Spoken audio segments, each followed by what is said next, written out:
Yo, yo, yo. What is up, everybody? I hope y'all can hear me right now. Let's see. I think we are officially live right now. Say what's up in the chat if you're out here.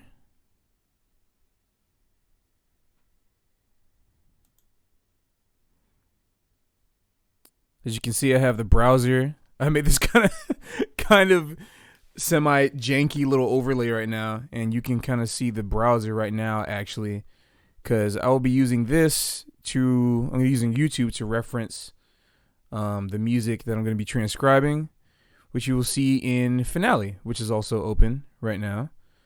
So let me go ahead and switch back over to the dashboard so I can see everything. I'm going to be getting out of the dashboard right now so that I have more of a streamlined thing. I'll just go into my phone for the chat and stuff like that. But yeah, we're just hanging out right now. Just hanging out. Let's see here.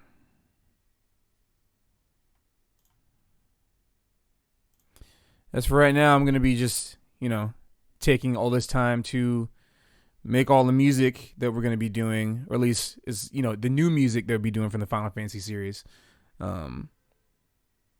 At our monthly video game jam session up here in New York City. Let me go ahead and this live video for a second. Here we go. Perfect. Bam. Easy. Alright, I have it pulled up on my phone, that way I can not be disrupted. Hopefully it should be in 60 FPS too. If it's not, I think it's because I have my YouTube thing open. Let's see. But either way, I'm using a keyboard here. I got my MIDI set up. You can't really see it. I'll take a picture and show y'all later. But yeah, I was teaching this song, the Final Fantasy 12 main theme. It's really the main theme that plays in all of Final Fantasy, like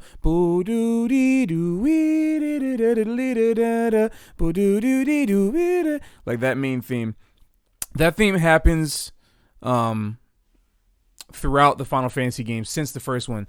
But I felt that this one kind of gave, from 12, besides, I might be a little biased because 12 was one of my favorite Final Fantasies, but I also feel like 12 in particular gives such a robust feeling in a way that the first one didn't, just because it didn't have the sound palette. The first couple ones, really.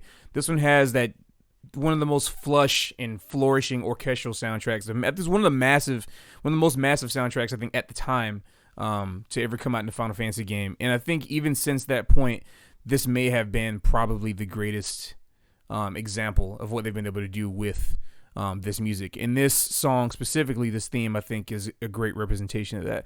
So even though we'll be playing this in the main set, I still need to make a chart for it for the guys to look at. So I feel like it'd be a good warm-up to show y'all how I do things and what my process is going to be like anyway. So let's go ahead and get into this. And this is kind of cheating because I do know this one a little bit already, but I don't know all of the insides. I know some of the bass motion, but not all the chords. But anyway, let's see anyway. Go ahead and click on this. Oh yeah, and I'm gonna bring the desktop audio. If the desktop audio is too loud, or if it happens to be too loud, just let me know also. I'm gonna type a message in the chat just to make sure it pops up too.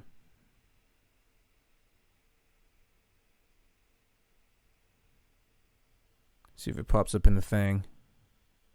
Because it should. There we go. Bam, see? So if you type a message in, you'll see your thing right there. I'm going to go ahead and share this with everybody too while I'm at it. And whoever's the one person watching, why don't you go ahead and give yourself a shout out.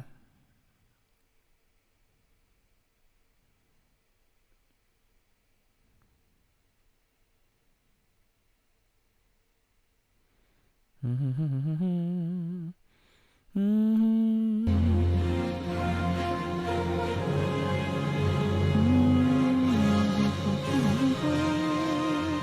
think I'm going to turn the audio down some so that it doesn't come as a surprise to you, hopefully.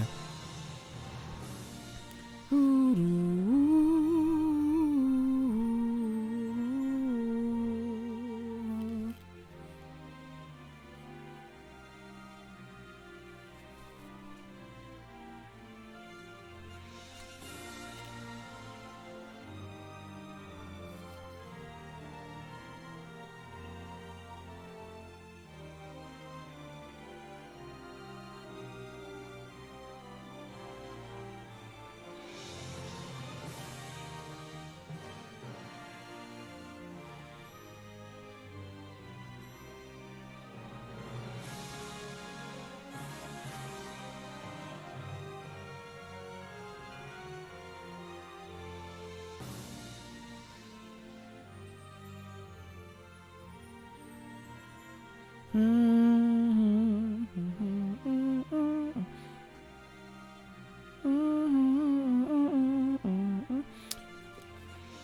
those of you who are watching right now,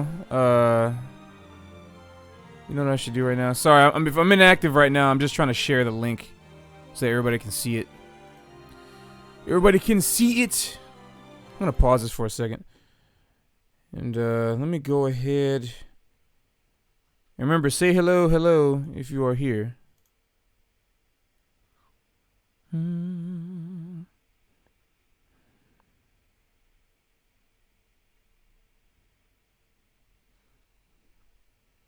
Yo, Ronald, thank you. Appreciate it, man. Thanks so much. Appreciate you. I love creating content when we can. We actually have a lot of videos in the reserve that we just haven't been uploading as much just because I'm the main and currently the sole uploader right now and the sole video editor. So I need to do more. Chris used to be doing a lot more stuff, but he's also swamped with some other things too. We have a lot of big stuff planned for 2019, of course, but once this whole thing starts to pass over, and I'm actually going to be leaving the country at the end of the week, you'll start to see a lot more new content roll up. Actually, there's a new Persona video. Actually, it's kind of new / old. It's from the archive. I forgot I actually had it, so that's kind of a nice big surprise. I forgot I had a Persona video that we recorded, and that one is actually going to be put up also in the stream. I mean, on the channel. So watch out for that one. Let's see.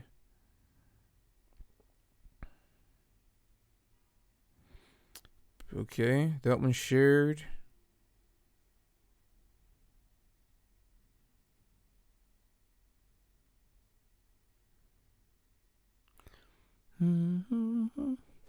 Oh, nice, cool. Which one of the videos? I'm curious. Which one of the videos have you been watching the most, or which one's your favorite?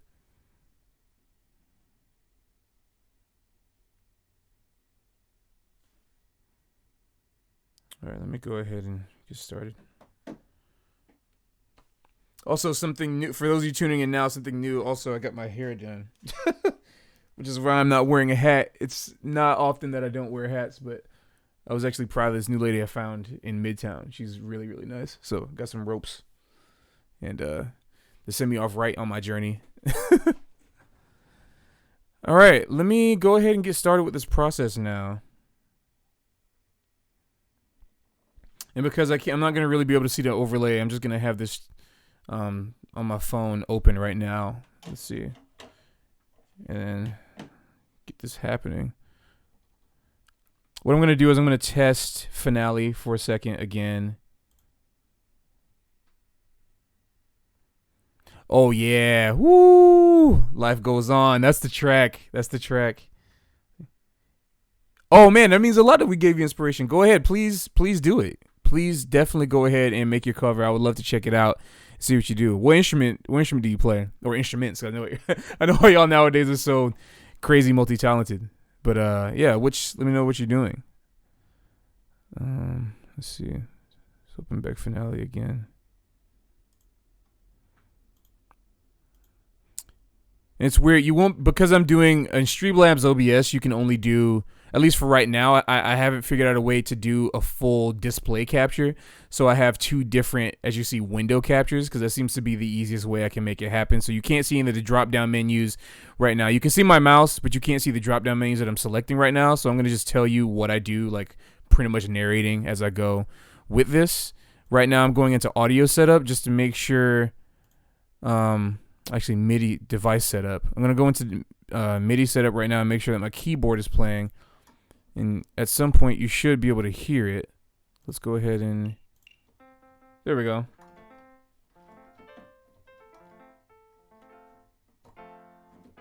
So I'm just like playing the piano right now, and if all goes well, you should be able to hear it.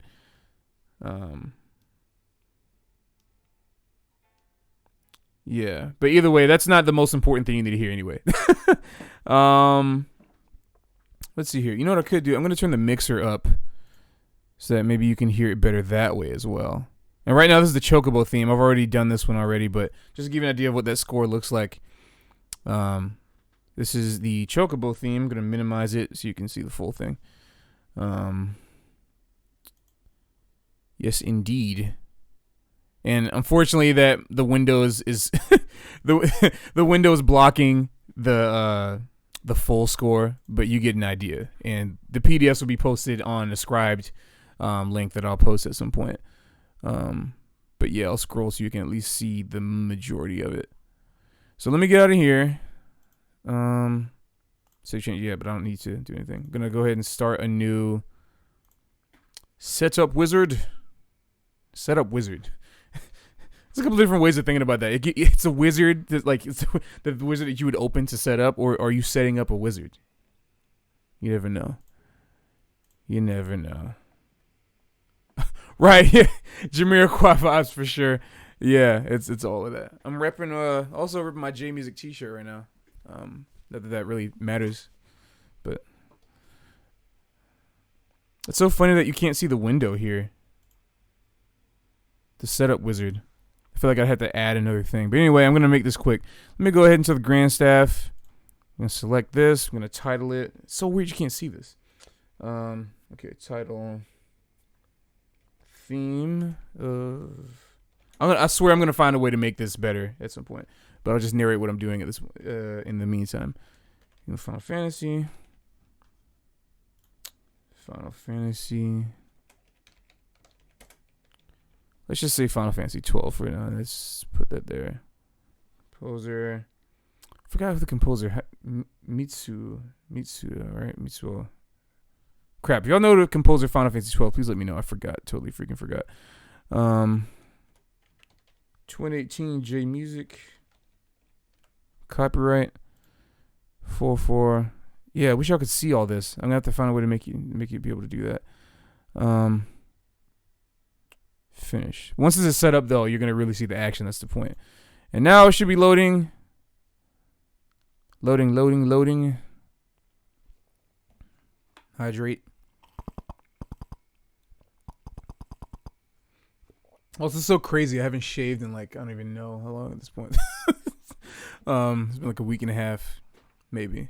Which is long for me. I know it's not long for a lot of other people, but it's a long time for me because I usually don't like to have a full beard. I would like to have a full beard ideally, but when it starts to grow on me, it has a very long, scruffy, ugly face. So, but anyway, here we are in the scroll view. As you can tell, it started off right here. For those of y'all not familiar with this program's called Finale. And it is a music composition software that allows me to input notes as if I were writing them on staff paper, like so. But with the use of a MIDI keyboard, you can just go ahead and play things in using a feature called Hyperscribe. And you may not be able to see that window right now, but I'm going to go ahead and at least just set it up. All right, bam, bam.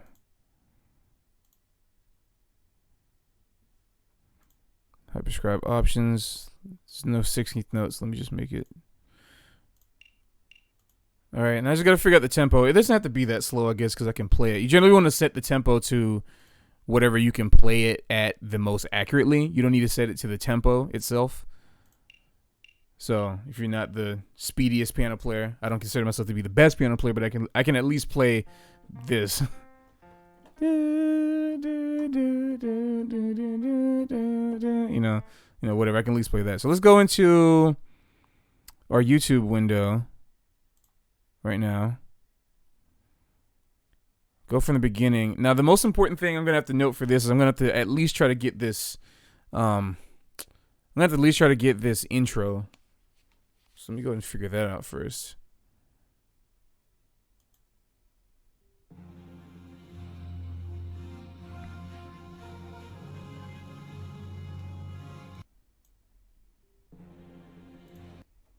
Because obviously F. G flat. So.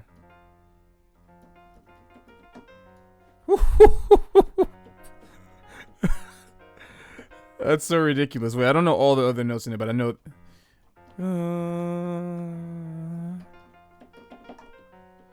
They really going in with that one.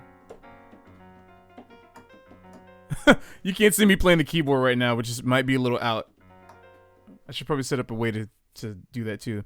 Also, I appreciate y'all bearing with me. This is obviously a test stream. But I wanted to hang out with y'all while I did this, and this is work that needs to be done anyway, so I figured let me just go ahead and do it.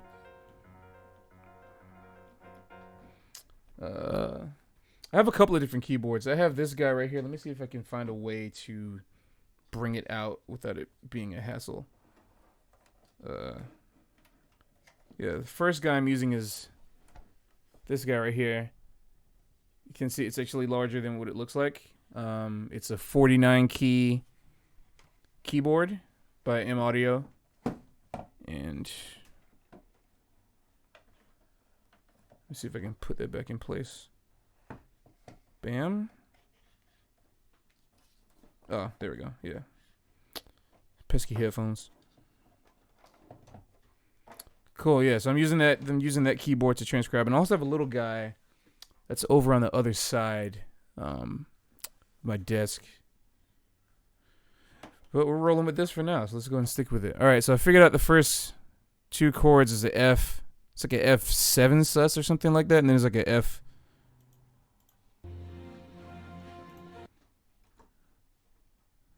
Yeah, that's what I'm saying. Oh, was I unplugged? Whoops. Let me go ahead and reset that up.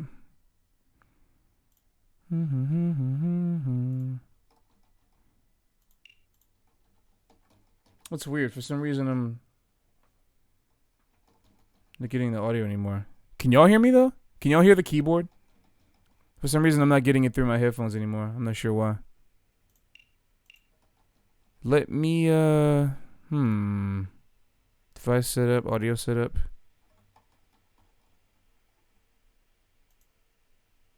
Something tells me I might have to restart Finale in order for it to work. By the way, this is actually what I deal with and I go through all the time to make these covers work. I just go in here and I'm in Finale. Just figuring it out. Can I open a device more? I get that. I know Finale. Okay. Okay. Oh, come on. Sorry, y'all. Technical difficulties. I may have to restart. No.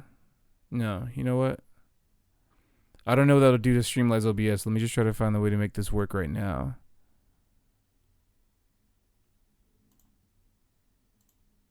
Oh, okay. Let's do that. Auto detect. Okay. Nope. Alright, I'm gonna restart Finale. Let's see what happens. Let's go for broke.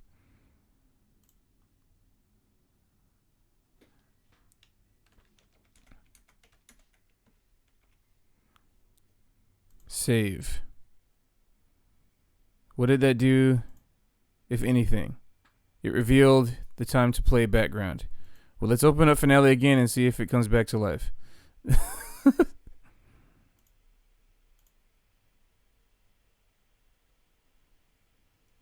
It's a bizarre revelation. Let's see. I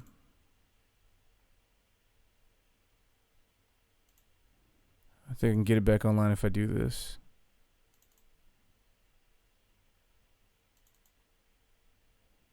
Properties. Let's see. Once again, I appreciate y'all so very much. I think I have to reset this.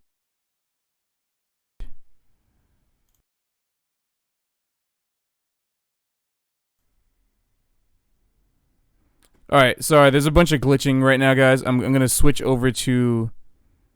Yeah, sorry. I'm gonna switch over to my other scene right now, and just for like 2 seconds, and just reset the window so that it comes back. So just 1 second. Audio's gonna cut out.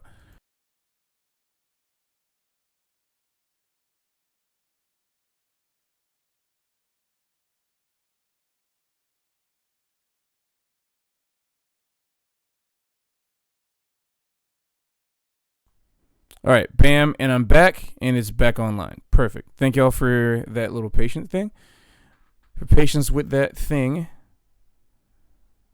All right, now I'm back. All right, let's go back and open up that file again. And if all goes well, I should be able to have the sound back when I click on this.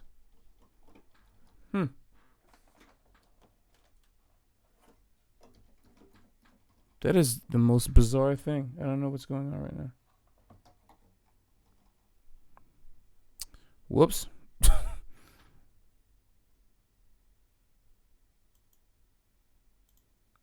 Must be something with my sound card. Let me see if the... Yeah, okay. That works. What the heck is going on right now?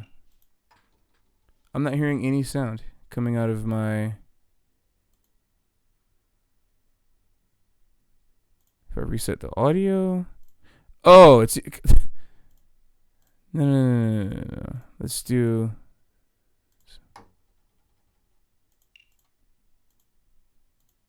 That's so strange.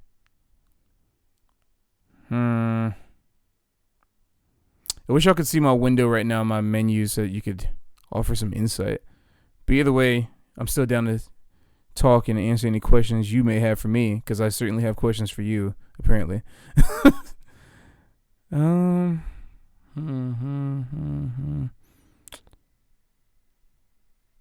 Rescan? No. Let's go MIDI. All notes off.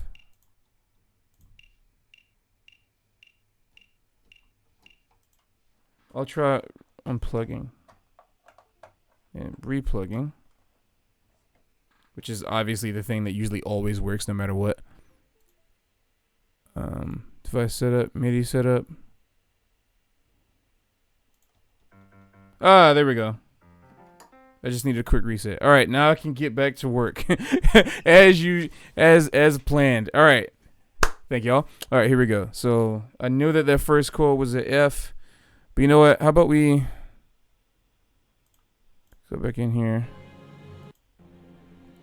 Just gonna listen to it this way through.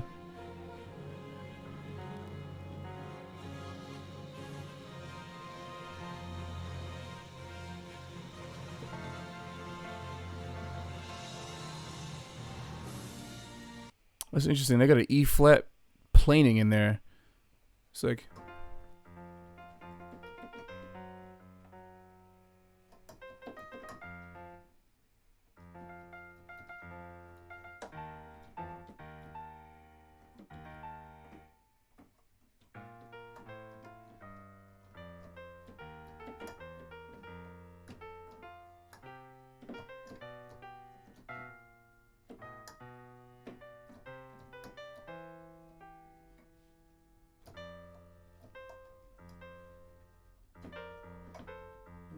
some vibe like that. Uh-oh, my phone's on low battery. 1 second.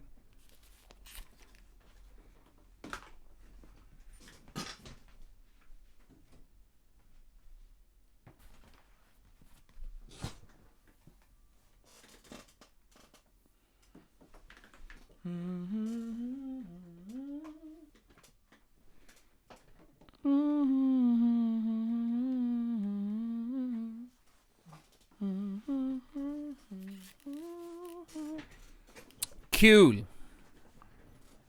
All right, so I think the intro is actually the most deceptive and tricky part of this right now because there's so many different sounds happening at once that it's throwing my radar off a little bit. So I'm going to try to get another in-depth listen to this now that I have the general shape of it. So I'm hearing...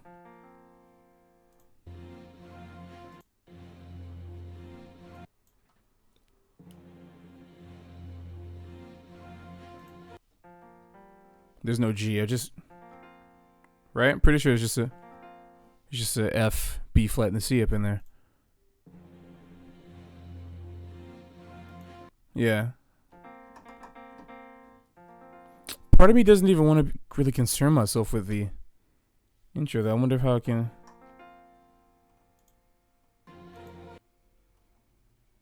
You know, yeah, so I'll get the general shape of the melody. Since I'm making, that's the other thing about this that I have to explain, is that I'm not doing an entire full like grand scope transcription of every single individual part.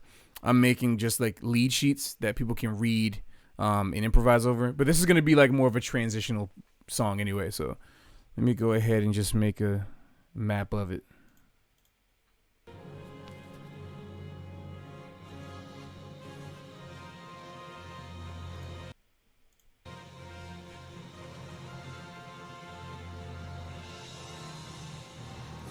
Is that a C, E flat?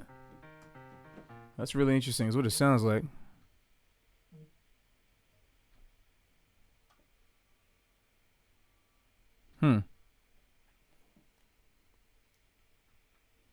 Oh yeah? Max is telling me he can only hear piano. I mean, no, only voice, no music.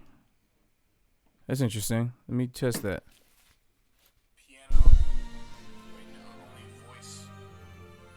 So now I'm talking right now, playing. All right, let's see. Oh no, it's coming through on my stream.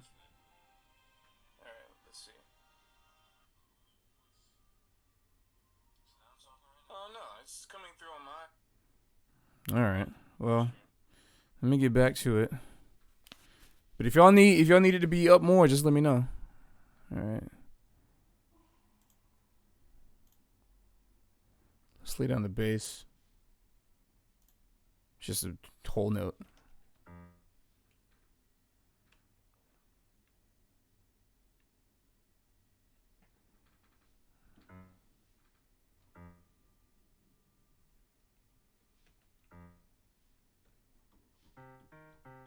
That's what it seems like is happening. You hear it now? It's just quiet? Okay. The only reason why I made it like a little quieter is because I didn't want to shock the ears as soon as I'm playing it. You know what I mean? Like, because I don't have the window capture thing. I have the window capture, but not display capture open, so you can't see exactly when I'm about to hit it. But I will turn it up, especially for the later part of the stream. I mean, for the when I upload this. Okay. Desktop audio. Let's boost it just a little bit. I think that's good. And if it's not, just let me know. All right. So let me go ahead and set this to leftmost measure.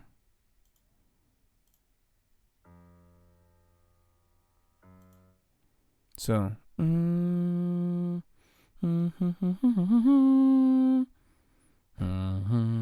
That's actually a pretty slow quarter note, so that'd be about half that, right? 3, 4. Yeah, okay. Yeah, I guess I'll do 8th notes and 16ths. It's probably the best way to save paper. So let me go ahead in the... Again, for those of you who since you can't actually see what I'm doing on the window right now, I'm going to go into Hyperscribe, which is a tab on the actual menu that allows me to change the quantization settings. So I'm going to change it to the smallest note that'll be read from me in case I mess up as a 16th note. Which at this tempo is just... It's pretty, you know, pretty sure, pretty slow. But there's also triplets in there too, so I might have to just manually input this.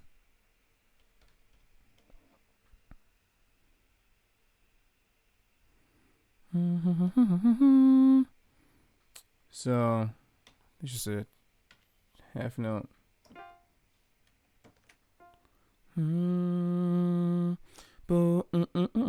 So oh, it's the 8th note. Then another.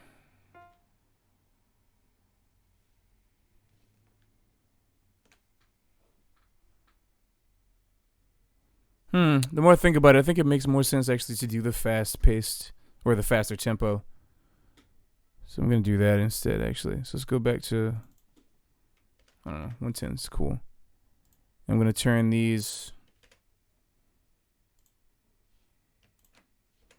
to doubles. It's twice as long, and just adjust accordingly. Tie that over.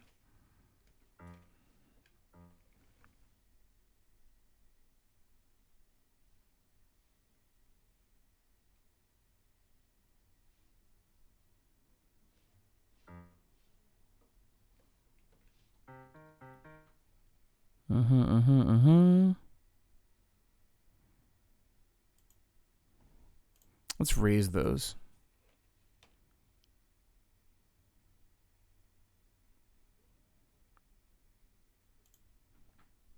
For the bass.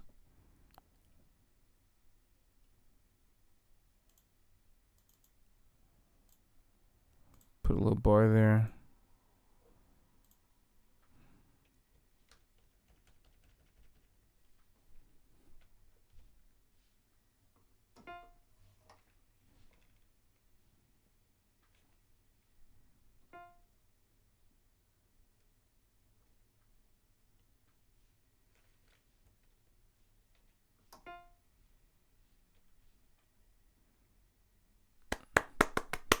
So,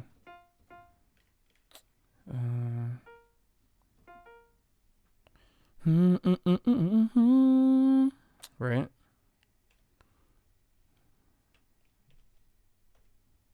It's a C over that G flat chord. I love that. Just nonchalantly just throwing that. That's the thing I love about Final Fantasy 12 is that it'll nonchalantly just throw that at you. Like, just like certain voicings that may be, there are classical composers, of course, who, at least not classical, use that term loosely. There are obviously some romantic era, like late 19th century, early 20th century composers who used voicings like this to, like, that would imply upper extensions of the jazz chords.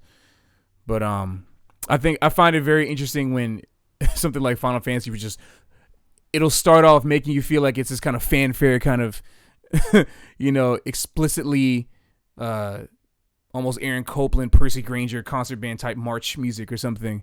But then it'll just immediately within the second or third bar throw in some kind of extension in there to kind of throw you off a little bit. To alter your perception and say this is like a fanfare, this is a march, but this is Final Fantasy. That's really what I like about it. It's like, yeah, this is something familiar, but this is the world that it really feels like. And then what's that next melody?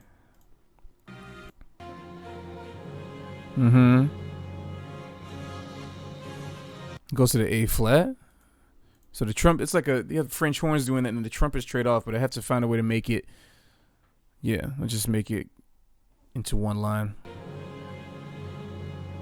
But who has the melody there? Is it boom doo doo doo doo doo or boom boom doo doo doo? That's the real question. Am I hearing the extension as a melody?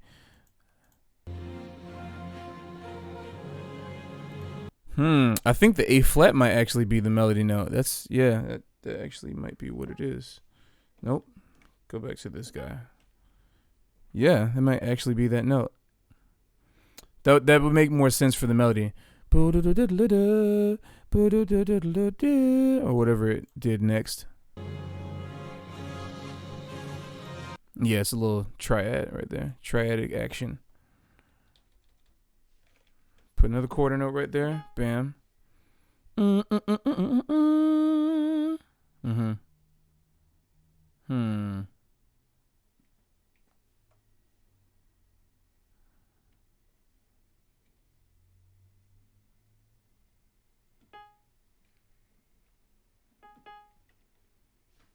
I did that wrong. Another whole note. Unless that's deceiving me too, because that's deceiving me and that's a C, because the next melody sounds like it's going to be a C. That's what it sounds like, right? So let's see if it's deceiving me again.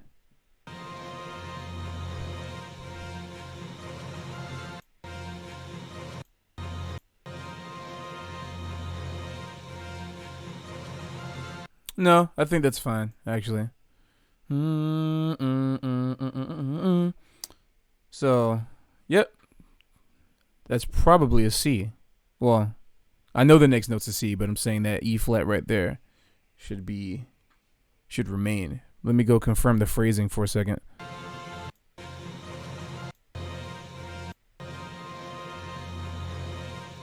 A 4 1. Oh, there's no tie. There is no tie there. So let's go ahead and remove that. Remove that tie. That's just straight up quarter notes right there.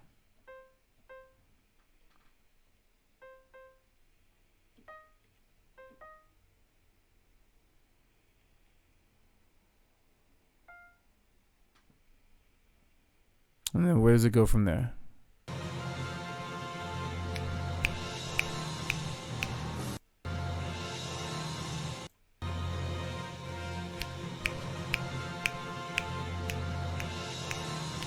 I'm hearing like if it that's the only problem I had with Final Fantasy 12 soundtrack is that you could hear certain things. They're trying to get that grandiose, larger than what it actually is feeling for the soundtrack. They're trying to, you know, let you believe that it's not actually MIDI instruments. Which I don't know. I got to go back and do my research. I feel like it is MIDI instruments because it sounds, I mean, most of that stuff sounds like MIDI. Maybe some instruments are real, some are not. But for the most part, it sounds like MIDI. And so I feel like in order to achieve that sense, they're mixing a lot of the instruments more in the background because usually the string, you know, in a full orchestra setup, the strings are traditionally in the front because, you know, before mics and recording or whatever, in a studio or sorry, in a grand hall, you needed to those instruments projected the least, and they were the quieter instruments in the band. So obviously the trumpets would be in the back.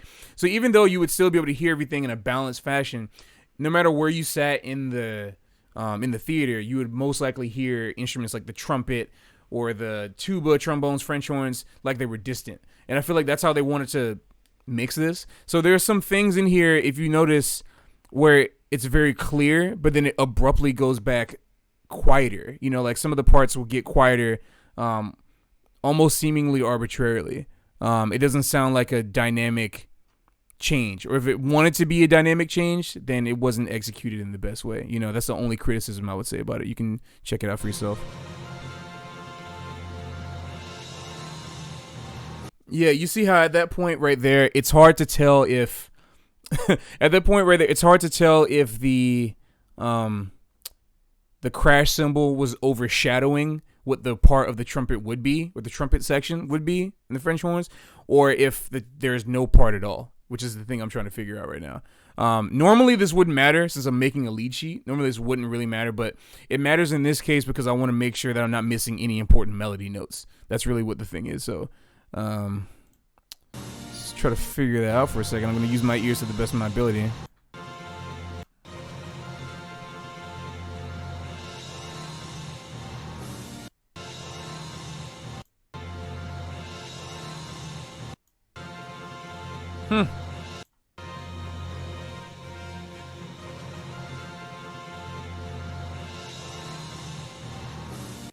It's weird. I almost want to write that off as just like, I guess I can put the parts in there. I can hear what's happening. It sounds like, you know, which is plausible. But I don't want to just like shortchange it, you know? So, I don't know. Let's get some more folks.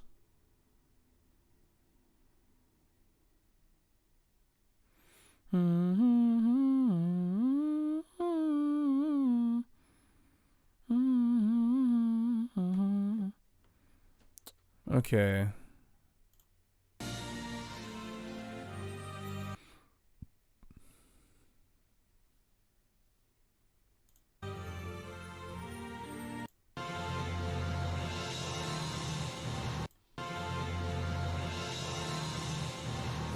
I didn't get that right.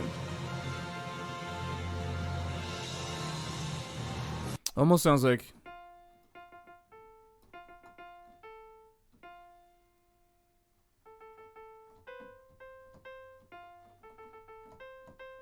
that's almost what it sounds like to me.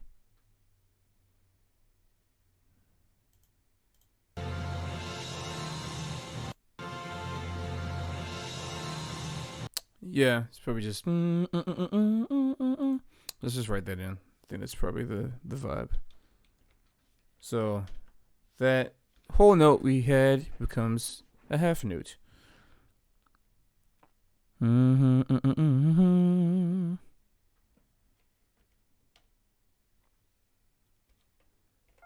Also, I do plan on making better videos, like, cause this is just like, you know, I'm feeling it out right now. I do plan on in the future making transcription tutorials for people who want to learn how to transcribe their own video game music or anime music, J-pop, you know, that kind of stuff like that, using this program Finale at some point in the future. It probably won't roll around till a little later, but I do plan on doing that because it seems like something that would be useful to a lot of people. And there are still like relatively inexpensive or even free versions for students, like Finale Notepad, which is completely free, but also there's student versions of if you're in college or in high school and you have a student email address, you can download this program for a fraction of what it normally would cost. Might be half price. And if you want to upgrade from a program like Notepad or Print Music, then it would be like a quarter of that. So it's definitely a worthwhile investment. Some people use Sibelius. I prefer to use Finale just because of I've used Sibelius in the past, and I know there's been a lot of different improvements over it. But for me, Finale offers not only a seamless and very efficient way of inputting notes, but it also makes it look great and amazing immediately. Like I can pretty much see exactly what it's going to look like when I print it out. And it has like, you know, it just looks a little more professional for me. And obviously some of the heaviest people of any scoring, you know, in the industry use both programs. Use Sibelius and Finale. I just prefer to use Finale. And any instructional videos that I put out will be made on this program, Finale. But anyway, let's just jump back into this and put this triplet down.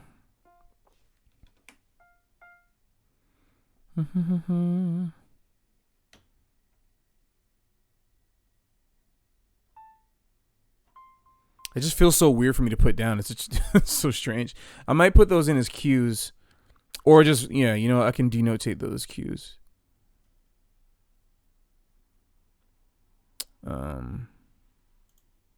Or just leave it as is. I mean, that's our intro. It took longer than I thought because I've been talking a little too much, but let's jump into the part that I do know. So now, this is the fun part. You can actually sit here and play in tempo the melody, and it'll record as I play it. So let me go back, put the quantization settings to the lowest note being an eighth note.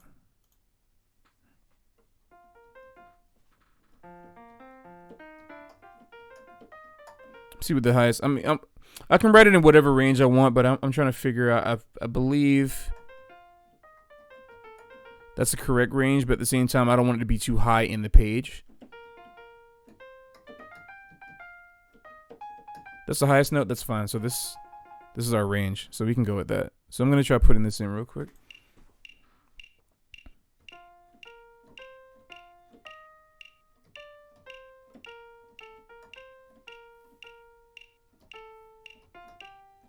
That. Wait, at least I got some. That's so funny. Okay, let's try this part. Nope. Of course.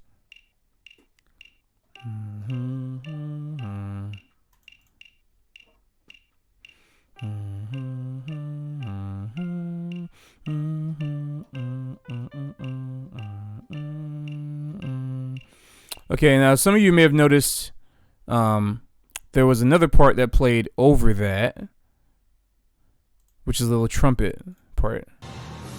So, see if I got it right.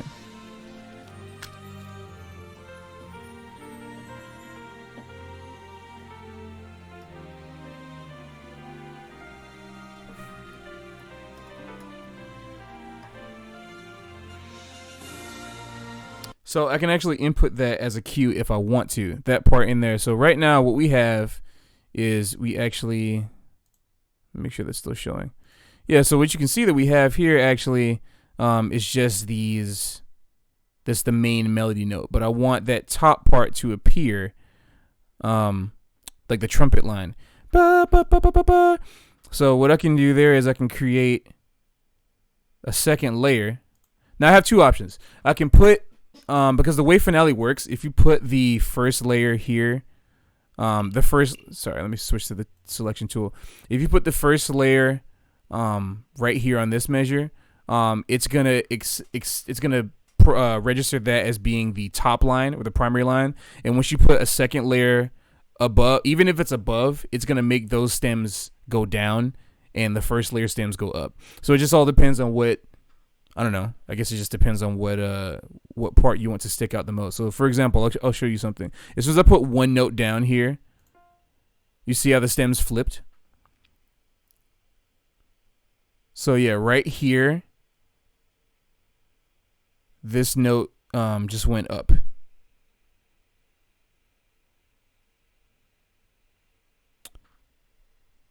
All right.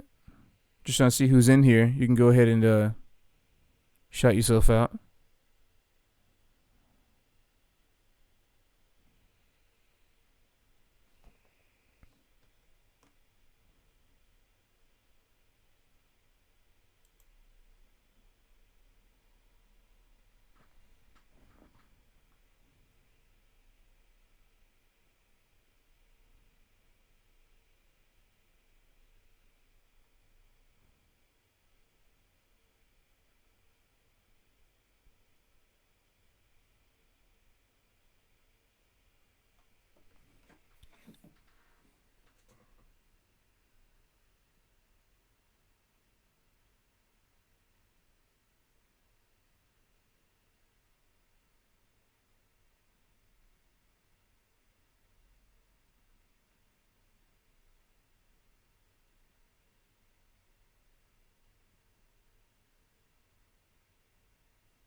Let me try to get the bass now, I guess. Let's see.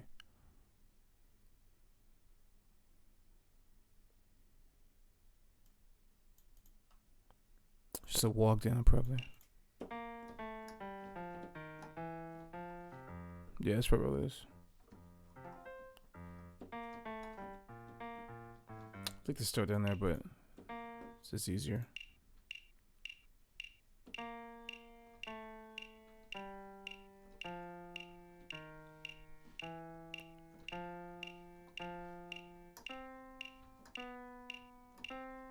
Does that really go back to a C? I gotta go check that out. See if it goes back to a C.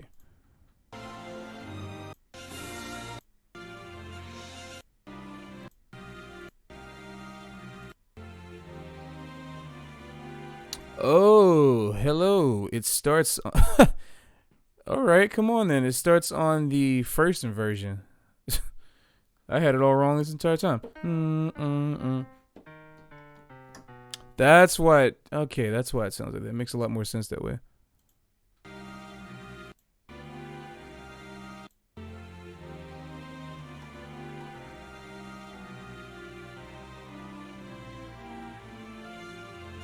Ooh, that is really nice, actually. So. Oh, that's a great line. Huh.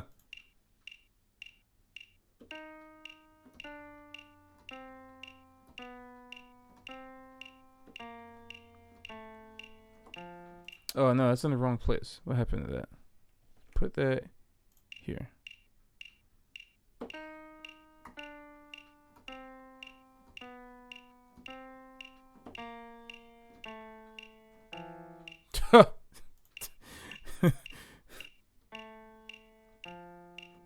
Nice. Alright, that should be correct now. Is it too slow? Yeah, I guess it's pretty much 120, if not a little faster than 120. Mm-hmm.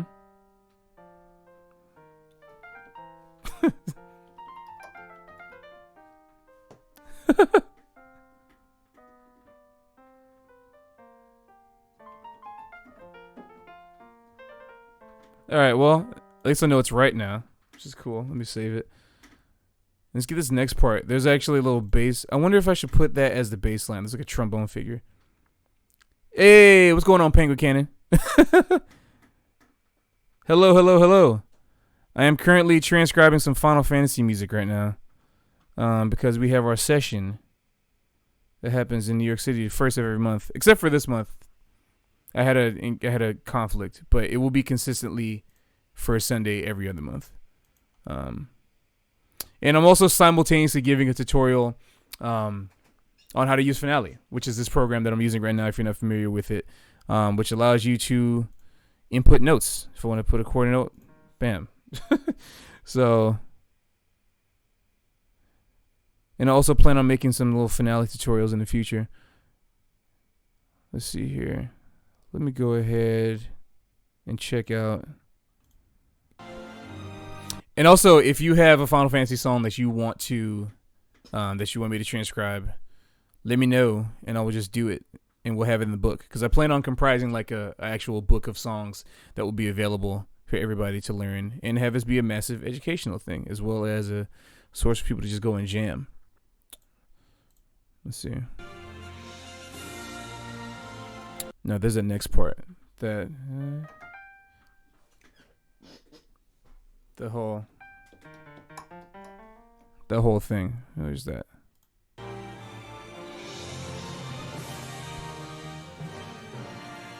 Yeah. Does that thing. And sorry you can't see the keyboard right now. I'm gonna try to have a camera configuration so you can actually see the keyboard too at some point. Pretty sure that's what it is, minus my keyboard flubs, because this is not my instrument. But hey, it is today.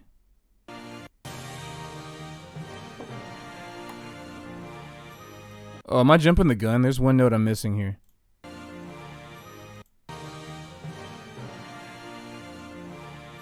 Oh yeah, they just skipped down. Wow, that's pretty soulful. So let's put that bass line in first, because I already put the melody in, so that answered my question. Okay,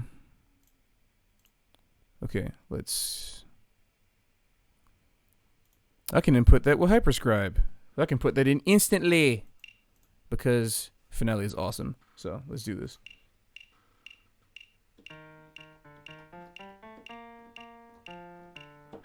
Okay, that's all I have right now, because my brain cannot have everything. Oh, so I have the chat on my phone right now. So if I'm looking down, so I can read your message.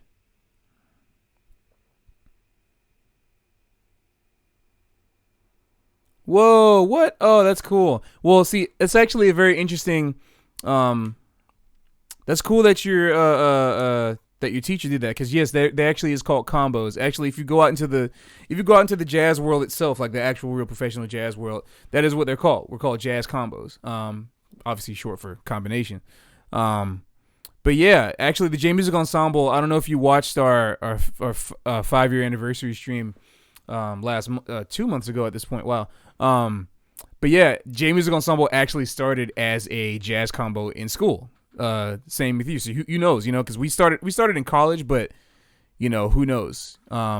If you and your friends in your combo are into a very specific style of music or a genre of music, or you want to play music from a game or a series or a movie, anything like that, go ahead and do it. You never know what happens. Because I pretty much kind of petitioned to the dean of jazz studies at my college that I wanted to do this really badly, and I feel bad because I kind of tricked him into letting us do it by showing him a song from Cowboy Bebop.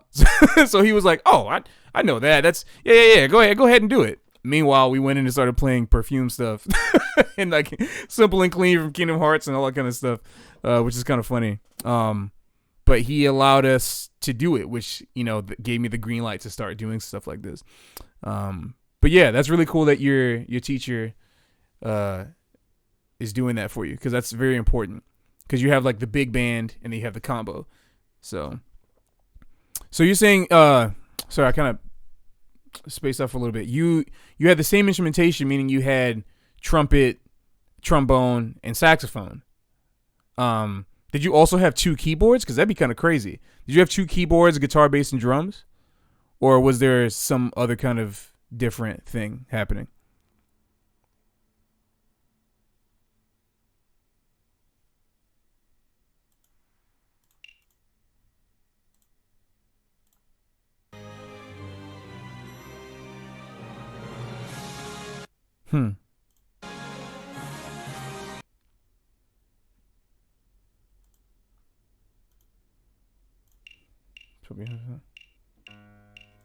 No.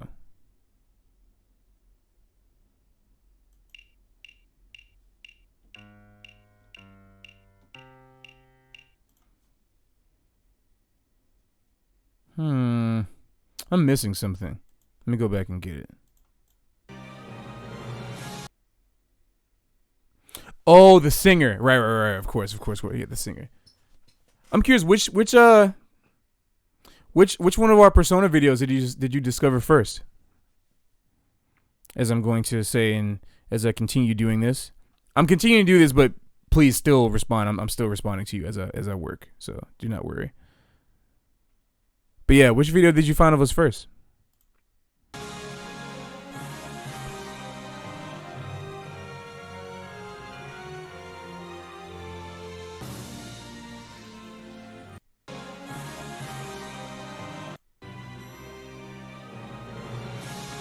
Oh, that's what I'm missing. The B flat. See,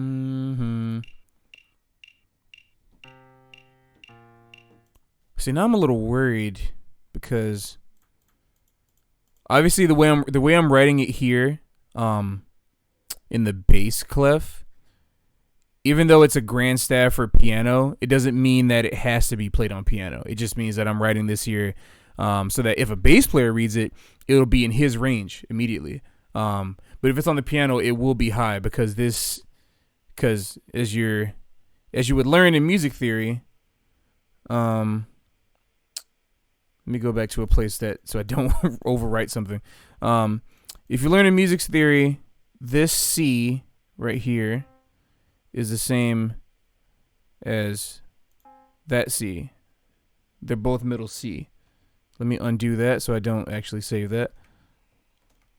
But again, you could read it on bass and it's going to be in the bassist range, and you can play it up an octave, whatever, down an octave, wherever he needs to. Oh, the wake up, get up. Yeah, thank you. That's such a peculiar video, man. I have to really give it up to Chris for doing that, because that whole situation was so crazy, and I told myself I wasn't going to address it later, just let the video exist, because I thought it was a really great show. We had a great time playing the song, but it was such a crazy circumstance. First of all, Liberty City, the Liberty City Anime Convention, that was our second year doing it, and it was supposed to be in the main hall, but it ended up getting moved to a different theater that was on a different street. And then at the same time, our singer that we were going to use, Emmy, she got sick with some kind of crazy respiratory infection, and she was in the hospital for like 2 days. I was like, no, mostly, obviously, because she was sick and we wanted to get better. Luckily, it wasn't too serious, but serious enough to where she couldn't perform with us. But also, we had to figure out a way. That's our song. That's the song that was going to be the big thing. So since Chris did the arrangement, he said, I can sing it. I was like, really? You want to do it down an octave or change the key? And he was like, no. I was like, all right, cool. If you got it, and he, he somehow was able to do it. That was his decision. And we decided to just leave it up there as a introduction to what we like to do. And hopefully that video will encourage people to look at our other videos that we have on the channel, which apparently it did with you. And we appreciate that. Oh yeah. Oh, nice. Okay. I see what you're saying now. Yeah. Yeah. The Tokyo Daylight and the Beneath the Mask. Yeah. That's from our first session that we did. And that one was a special one because we got to feature Ruby Choi, who's a great friend of ours. We actually have, for those of you who got in here because of Persona, I actually found a video from the third session that we did that I forgot that we had somehow. I don't know how I forgot that we had it in there. And that one's going to go up pretty soon within the next week or so. It may even go up at the top of next week if I have time to edit it, if I'm done with this stuff. That's another Persona video. With the third session is the one that had Ben Unson on guitar, crazy shredder guitar. And that one was void of horns. It was just me as the only horn. It was a special session that we did that from. And yeah, so look forward to that. That's going to be a good one. The only hint I'm going to give is that it is really bluesy sounding. Super bluesy. All right, let's continue on with this. So I got that one right. Let's see.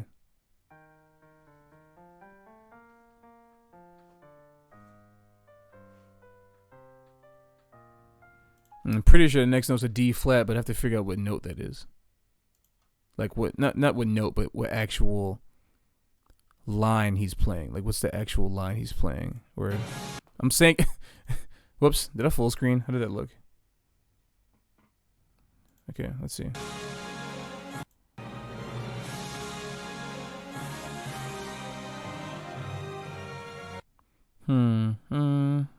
Let's see.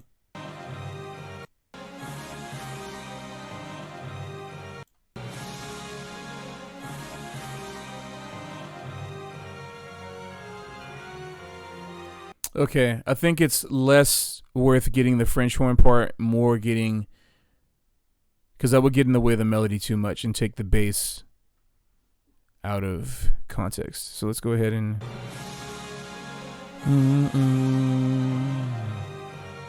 yeah, I'm gonna do.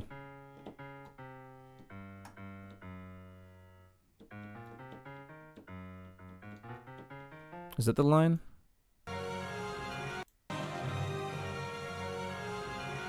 Oh, it's just a straight walk up. B flat minor walk up from the G flat. Okay. Okay, let's see if I can get that in this go.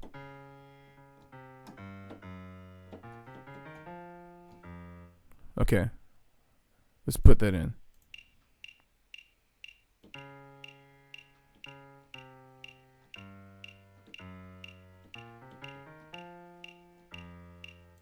Yeah, and then bam. Let's test it out. Well, save first. Control S. Always Control S. Always Control S. Okay, let's see.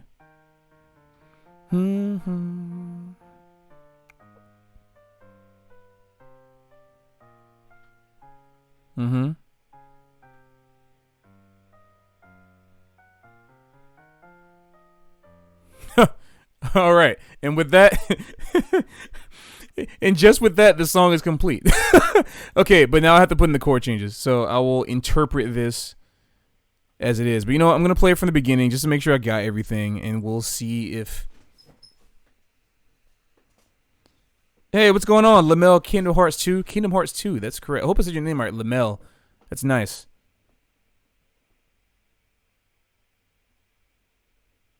Blackjack.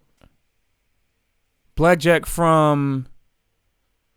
I'm having a brain moment right now. Is Blackjack a song from one of the Final Fantasy Just Friends?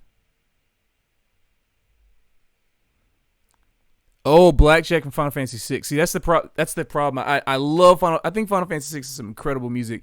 Actually, one of the songs we're going to be doing in the set tomorrow is one of the songs we're going to be doing tomorrow is actually Terra's theme from Final Fantasy 6.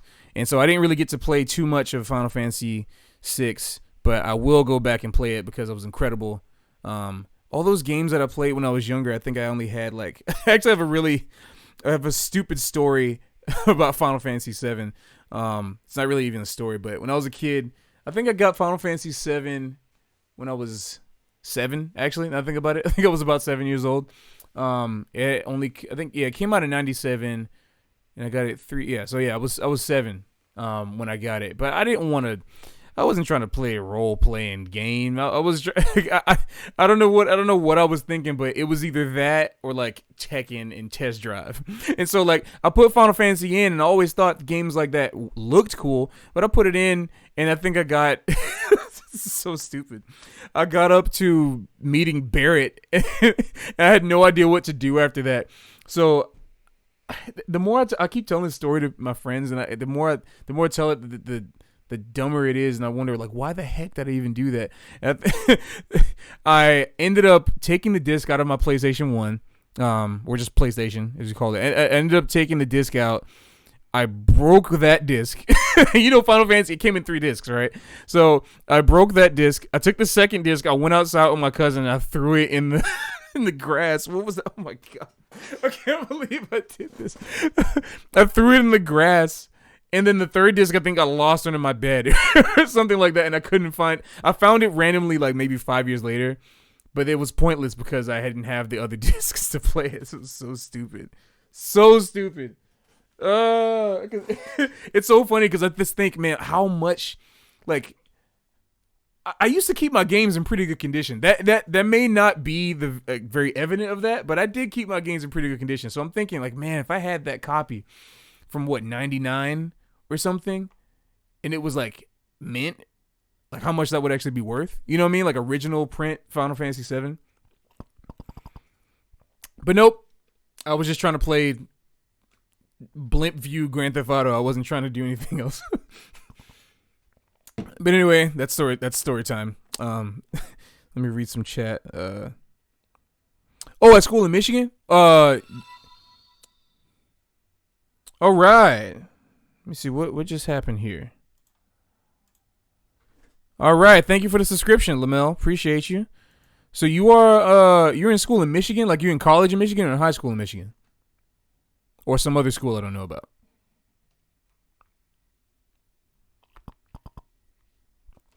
See, I'm pretty sure. I'm gonna listen through to this. See if I got it right. So anticlimactic. Woo! I want to put the C on top of that. I think it makes sense. Let's put the C on top of that. No. Yeah, it just made more sense. So I'll keep it in there. There's a divisi. Oh, college, cool. Michigan. Are you going to Michigan State by any chance?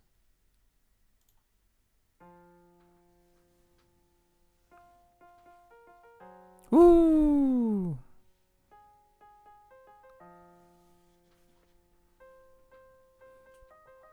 Mm-hmm.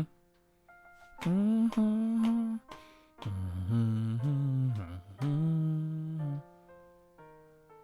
Mm-hmm.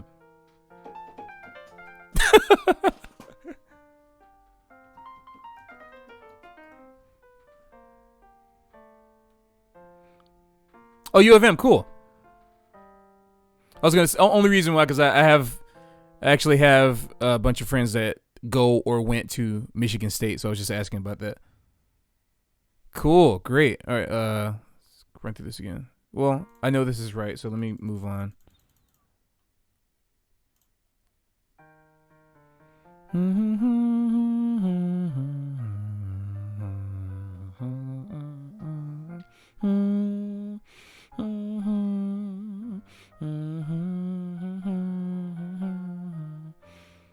All right. I mean, that's pretty much it. So, and there's no real. I didn't put an ending because, I should at least put a backward repeats on there, so people know to go back to something.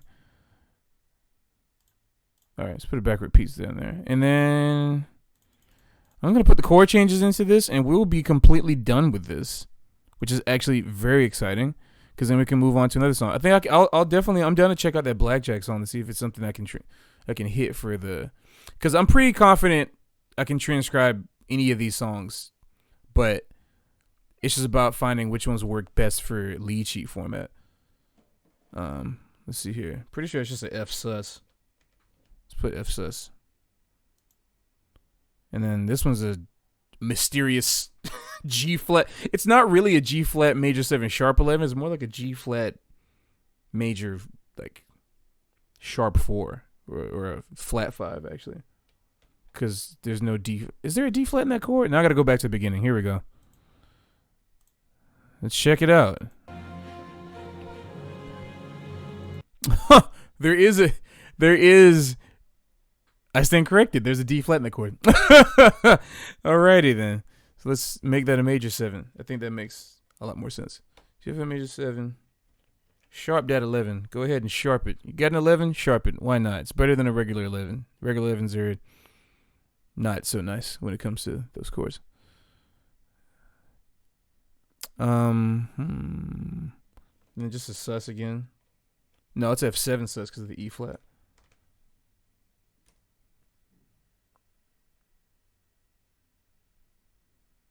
Oh, and you've arranged this one? You've arranged the theme of Final Fantasy for jazz? That'd be actually very surprising. I didn't realize that. It said Blackjack in this. You know what? I forgot. I need to set up song request, which should be up. Let me go into Streamlabs OBS, into the chatbot feature. So if you put in, do I have the commands? Let's see. Yeah, actually, so what you want to do is if you actually want to request a song, you can hit command, you can press exclamation point song request, all one word, and put in a YouTube link or a YouTube ID of the link, and it'll go into my queue as a request. You can go ahead and test that out if you want. If it doesn't work, then well, you got a funny little sentence that starts off with an exclamation point for some reason. But it should work. Anyway, I'm gonna go back to these chord changes.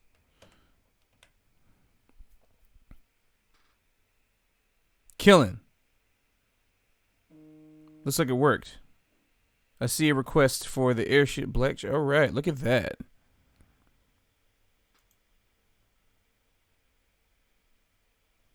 Let me go into OBS, chatbot. Boom. Cool. I'll cue that up once I'm done with this. Okay. B flat. Oh, I see.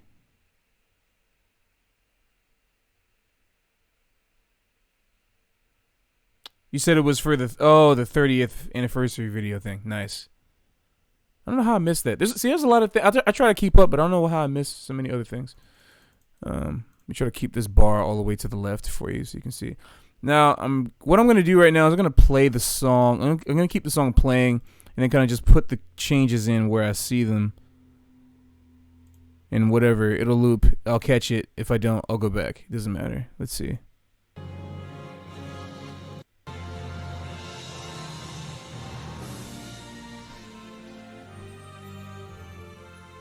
Okay, I said I was gonna stop. I said I wasn't gonna stop it, but you know what? That one chord that is mysteriously either a G minor or a E flat in first inversion. Is there E flat in that chord? Or am I tripping? Let me go back.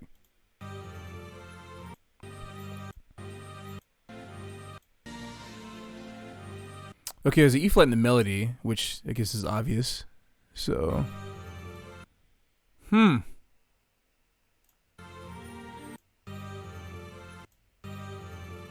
that's a D. So it sounds like the first chords are.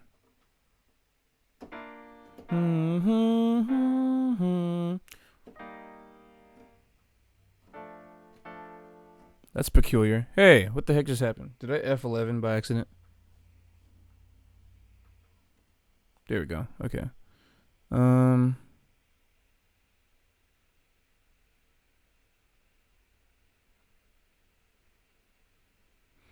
It said your piano books from before and learn how to hear chords at different chords.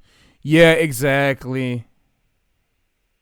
Oh, you know exactly the chord I'm talking about. That's funny. But yeah, exactly. There's a lot of books that come out that the reason why I wanted to start doing this in general is because it feels like there's a lot of these books that come out, like official books, or not even transcriptions, like piano arrangement or like this, blah, blah, blah. And I'll look at them like, is that really what it is? Like, is that really, it doesn't sound right. And it's for a lot of different games and a lot of different J-pop anime stuff. And I feel like we should, there should be some way to have, like, let us start a different, like, peer review real book in a way and have it publicly editable. Like, we obviously have our original file and the main book can be updated with what's in there, but there should be a forum of people putting the stuff in like that and like of what they're hearing, which I think is important.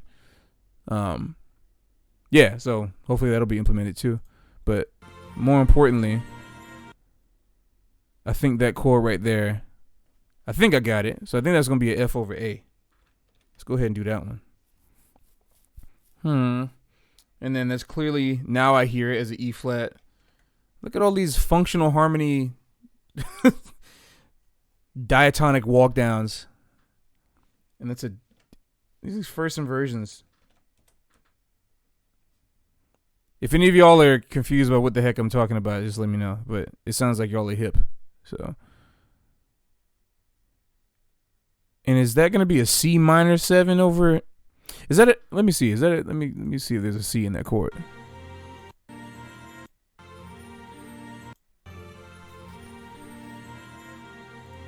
Yeah, in passing it is. That's why I don't like writing chord changes. I don't really like writing chord changes for stuff like this because the harmony itself is so beyond a general, like overarching general, like categorization. This I say as I'm making a stripped down lead sheet version of a full orchestral arrangement. But you know what I mean. The point is taken. So let's go ahead and call that a C minor 7 over E flat just for the sake of this situation.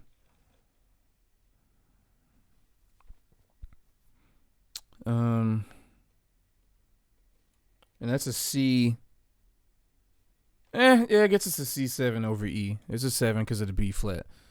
This is bring me back to actual theory class, like not the liberal approach to jazz stuff that we have. And then that's just I don't know, F sus or a B flat over F. Yeah, it's a F sus. It sounds like F sus to F. F sus to F. Is my camera flashing a heat warning? That sucks. Guess it is heating a little bit, ain't it? I hope it doesn't turn off. Yeah, the games definitely nowadays definitely do have a lot. Well, I have mixed feelings on music and video games nowadays. I feel like the indie games are bringing back the aesthetic that we love and miss so much. But there's a lot of the games nowadays, I feel like it's great music, but it doesn't really lend itself to what we're trying to do at J Music Ensemble because we can't just travel with the full orchestra. There's like cinematic John Williams, esque stuff in like the Metal Gear Solid games and the latest Final Fantasy, like 15 and all that kind of stuff like that. There's so much stuff in there. But regardless, we still keep trucking. And then I remember that is definitely a C minor over E flat, because I freaked out when I realized that it was a nice first inversion walk down. And then, all right, here's the kicker. Is this going to be a G over B, or G over D rather, or is this going to be a B diminished over D? Let's find out. Huh. Wait. Yep, it's a B diminished. Let's put a little circle. And then C minor straight up. I need to change you to an enharmonic. Nobody wants to see a B and then read it as a C flat. Come on, get out of here with that. Get out of here with that.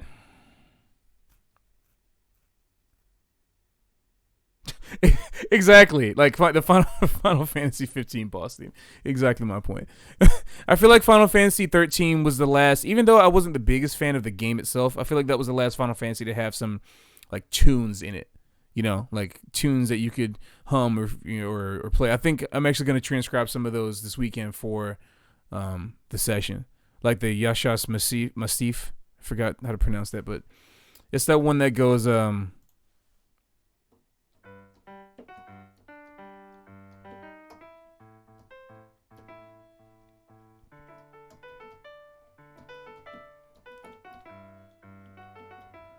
like that one, Yeah, 13 like that. What's the changes to that? What's the first chord? Like a...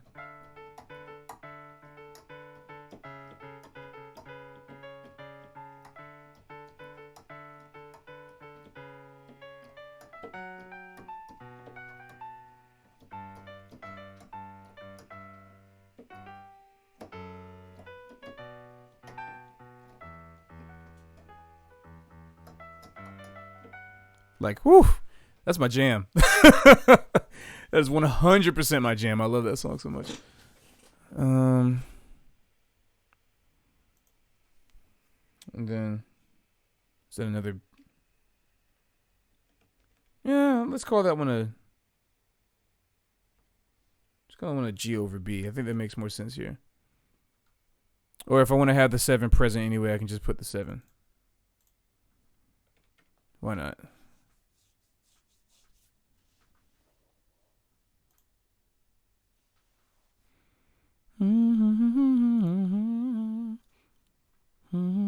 Hey, Snivy, what's going on? Hey, good to see you. Thanks for tuning in.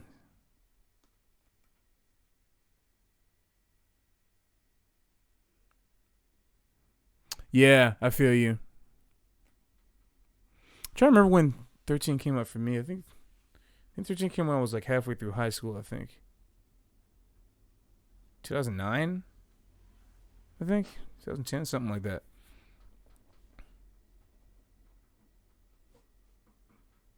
Oh yeah. Wait, Lamel, what are you talking about? Gohan is the best Unova starter. I picked Gohan as my starter Pokemon in Black.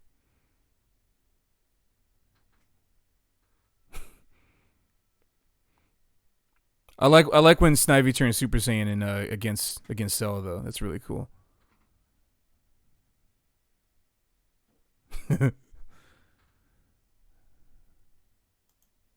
Imagine actually picking Gohan as your starter Pokemon. Like, what would that even mean? Like, you have to figure out which Gohan you're gonna use. Are you gonna use Kid Gohan? Are you gonna? I guess they all evolve. Well, hey, technically, Gohan's a great starter because Gohan has 3 forms. except in this situation, the last form is the weakest version, and you actually want to stick with the middle form as long as you can, which is the best version. It's like the first 2 forms are raw, but then adult Gohan has responsibilities and wants to do trigonometry and all that crap instead of like imagine how much hope we had for Gohan when he turned adult, like when he became adult. Like, he could have been, maybe that's a metaphor for like adults losing their gusto and getting old and getting weaker as they get older if they don't train. Maybe, I don't know. I know Akira was deep, but I don't know.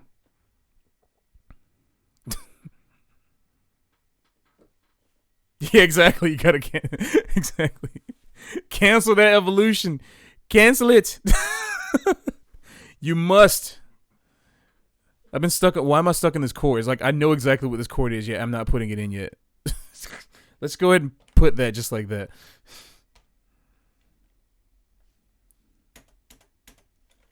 And then I'm gonna go ahead. Let's see. Yeah, get out New York. Get out here. We are here. We are hanging. Please come over here. Is that a C7 over B flat? Am I tripping? I'm always tripping, apparently. At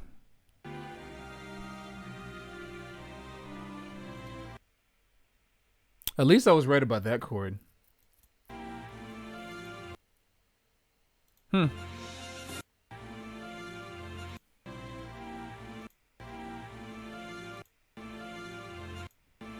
Oh, they're just planning on that. It's like an F6 to F regular. F regular.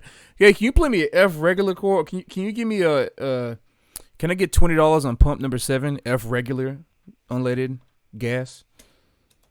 It's the stupidest thing I've ever said.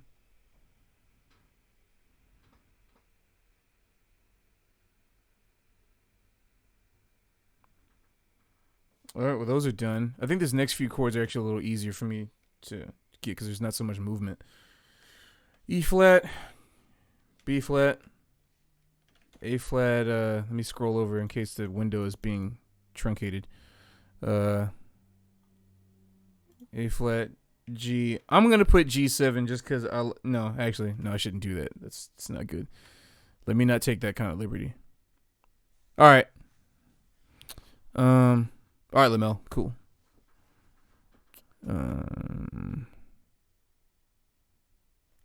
C minor.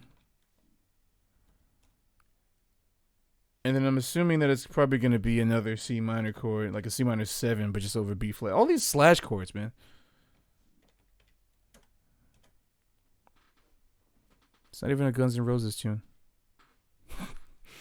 That's a stupid dated reference. D flat. It's a straight up D flat to C minor again. It's good. How about I don't actually have to put that it's over B flat for that. Also, that's a totally supposed to be B flat.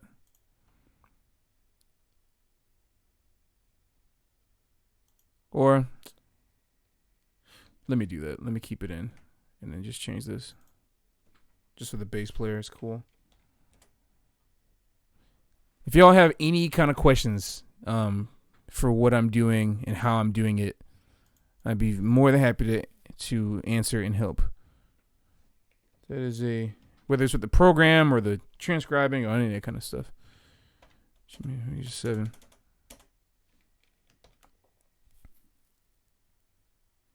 I'm hesitant to make that a straight up F triad. Let me go back and see if it's a triad or a sus.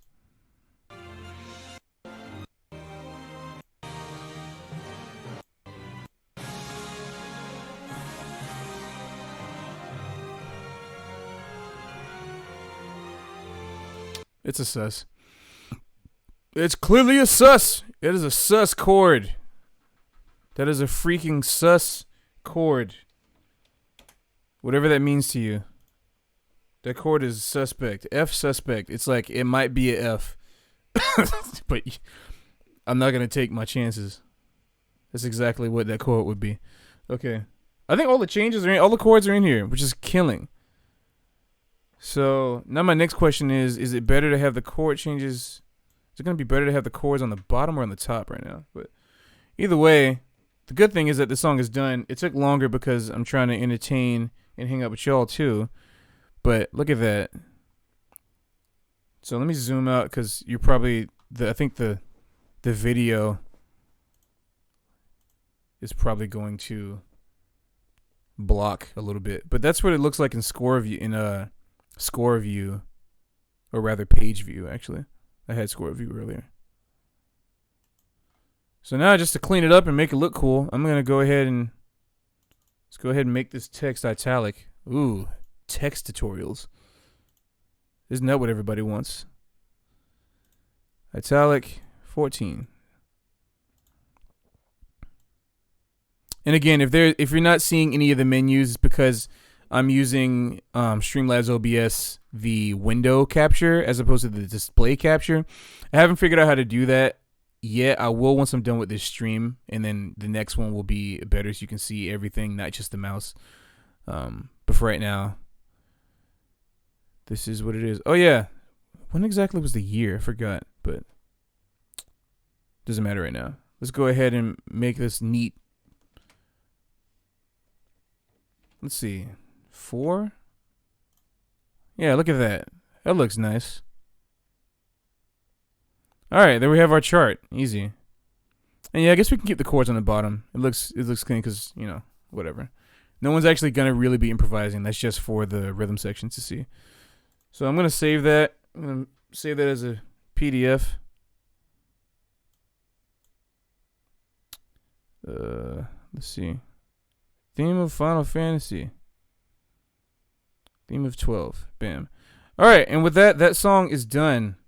So the next song on the queue that Lamel put up is Blackjack. So let's go ahead and pull that up for a second.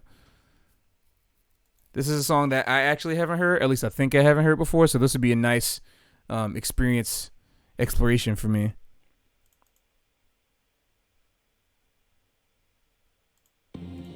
Let's go ahead and...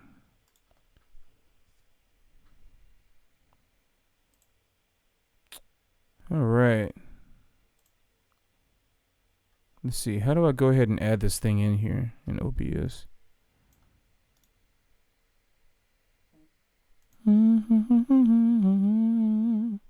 Oh, Tristan wants to come in. Let me go ahead and add him in.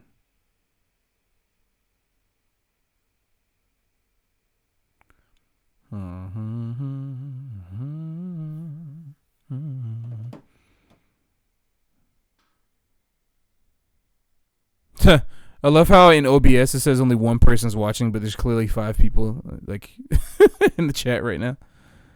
It's interesting. No, all I'm trying to do right now is just try to find a way. Oh wait, if I go to the playlist, it should be here.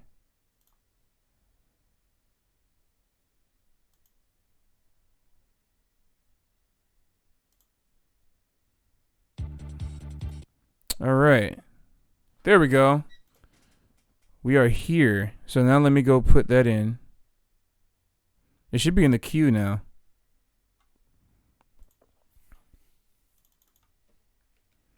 Look up Final Fantasy 6.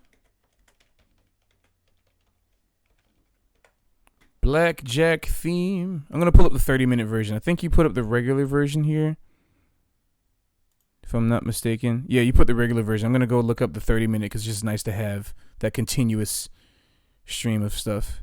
So...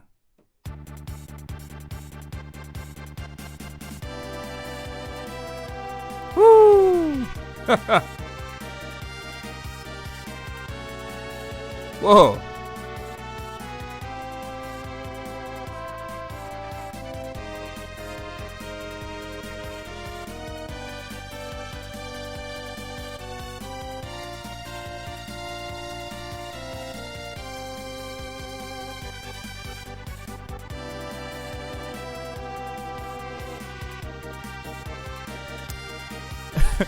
Man, these airship themes are always so interesting because, like, this reminds me a lot of...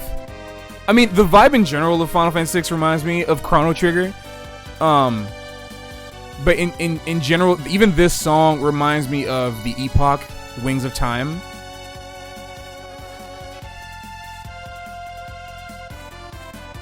Woo! Oh, wow. This is hitting. This is so dope.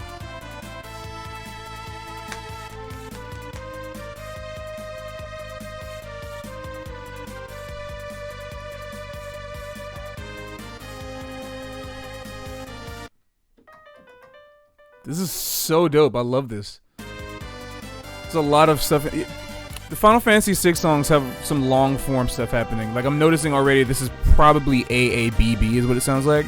That's the loop. This is serious. I wonder how this is gonna be. This is gonna sound really interesting acoustic, because that's the whole thing. Is that Pocket Band's supposed to be acoustic? Yeah, let me go ahead and do this. Let me transcribe this. This one actually is a lot more linear, so it's gonna be easier to do. Snivy says, "Are you gonna get for 75 dancing all night, like Dancing Star Night, right? I think that's what it is." Yeah, well, I would like to. I haven't been keeping up with the Dancing Star Night Moon Night is what it is, right? Dancing Moon Night and Dancing Star Night, or what those are. I forgot, but oh, Steve, wow. Oh, welcome back, Lamel. Oh, Steve, man, oh my God. So those, appreciate you coming in here, man. Like, for those of y'all who don't know Steve Cortica, man, he's an unbelievable saxophone player. He has his own stuff going on too. You should check out his Instagram and everything. He's actually the touring saxophone player for Lady Gaga's jazz band, which is really ridiculous. Has another J Music alum, Joe Perry, is also playing drums in that. He was in the very first J Music. But Steve Cortica, he's killing. Go check him out. Thank you so much, Steve, for rolling through. Oh yeah, Final Fantasy 2 and 3. You are OG. It's crazy that we're getting to talk right here through streaming, as opposed to, because I don't remember the last time I've even seen you in real life, which is ridiculous. But yeah, we're doing some Final Fantasy 3 music. Actually, the next song I want to dig into after this is Elia, the Maiden of the Water. That soundtrack from 3 is just ridiculous. I remember that ad when the re-release was on DS. I actually have my my original DS. Look at this beauty. This original old school DS, and which coincidentally has, I don't know if you can see this guy. Come on, focus. Final Fantasy Tactics Advance. This is one of my favorite games of all time. It's beautiful, incredible music. I wanted to do Battle of Hope from that one. If y'all, I don't know if any of y'all have actually played. D-Man Hazel. All right, welcome to the chat. I hope the jazz concert was cool. Who'd you go see, and where are you from? Or I guess answer where you from first. That way I might have a better idea what the where you might be seeing. Union Night. Oh, trust me. The Union Night. That can have so many different implications. For those of y'all who live in New York, you know what I'm talking about. You wanted to unlock the Union Night? Nah, I want to lock anything that even sounds like a Union Night. Keep them in their cage. Keep them away. I don't want any Union Nights. I don't want to spend any nights in the Union either.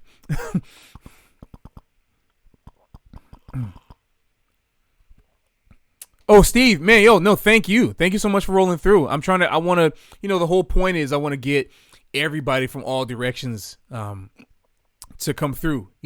I want the jazz community who may not be too familiar with video games, or is, but, doesn't really know much about the scene. They can come in and see the video game scene.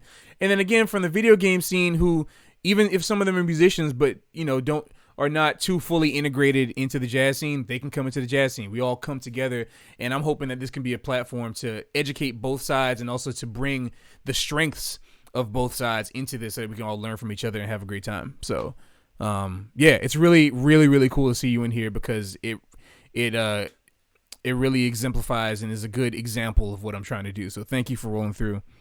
Oh, you from Miami? Killing. That's where I'm from. So that's pretty dope. I don't know if we knew each other, or if you knew me, but that's cool. So if you're in Miami, where you're like what, or like the Van Dyke doesn't exist anymore. Dang, they get me dark on these Miami clubs that don't exist anymore. Ah.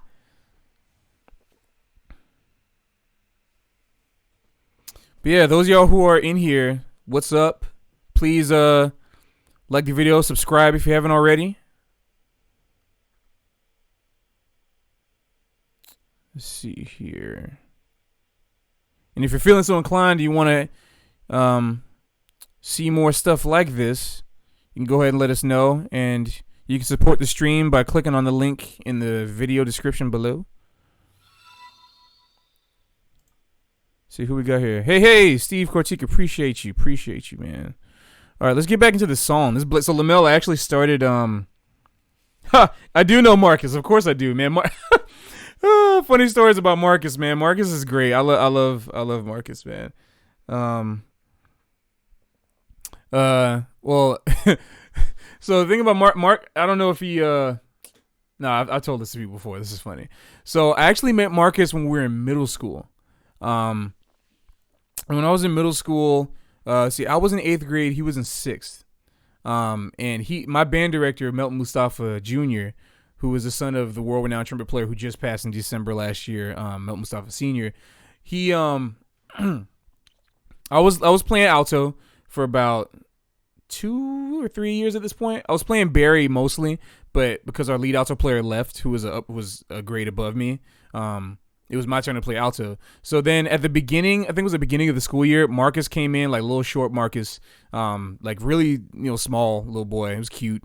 He came in with his saxophone, about the size of him. And Mr. Mustafa said, hey, this kid's learning saxophone. He needs to learn the national anthem. Can you show it to him?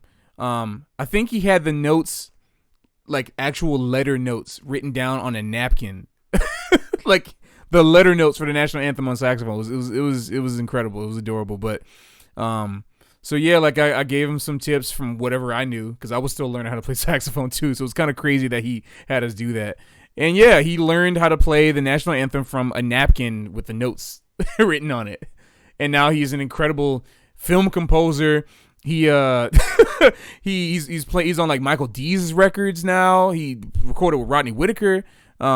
He's going places, man. He's incredible. I haven't talked to him in a minute. Last time I saw him was this summer. Actually, I was on tour with the trumpet player Bria Skomberg, and I saw him. He was doing great, which is incredible, man. It's really nice to see what he's doing. But oh, hello. Who's in? Let's see. I can see if I can read the katakana. Let's see. Seru. It's gonna take some time. Sergey Sergenov.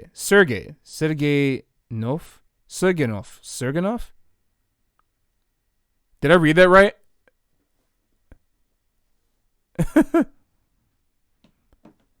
すみません。日本語、まだ上手じゃないね。上手じゃないです。But hello. Let's see, what do we got in the chat?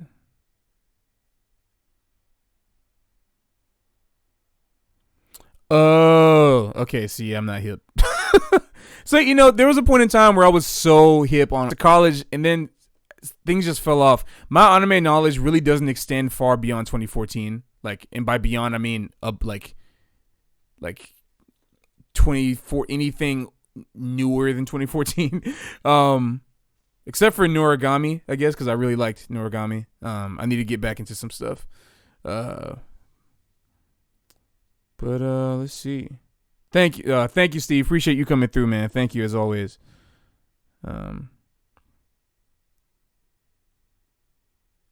Oh, what? Kurt Whalum, a tenor saxophone. Okay, so this is all sorts of stuff happening. Kurt Whalum was my first saxophone influence. So it's actually really crazy that he was there. There was a song Kurt Whalum did. What was it called? Not the Wave. That was a song he did. Kyle Smiles. That was the first song I learned on baritone saxophone. I love Kirk. He's a ridiculous player, so that's really cool. All these crazy stories. You know what? Y'all keep talking. I'm gonna I'll acknowledge as much as I can, but let's get back to the reason why we're here in the stream, which is transcribing some dank music. So do people even say dank anymore? Am I that old? I'm not that. I'm only freaking 25, man. I'm not old. Anyway, let's see. Just fourths. Yeah, word. This song is killing. Something like that, right? Is that what it did?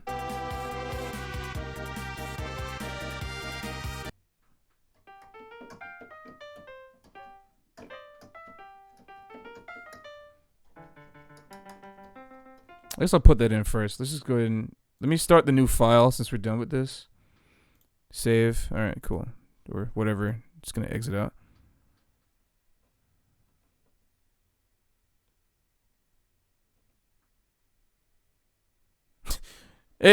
Listen, Tristan, shut up.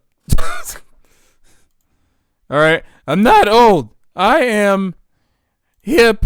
I know the hip kid lingo, talk, speak, leet speak. Oh my God, leet speak. Okay, even I know that's not even a thing. Jesus. Okay, let's do a grand staff. I'll add a blank staff on top of that just in case there's any extra parts, but I doubt it. Grand staff. Sounds like the song is in G. I know the first chord's a C, I think, but it sounds like the tonal center is a G.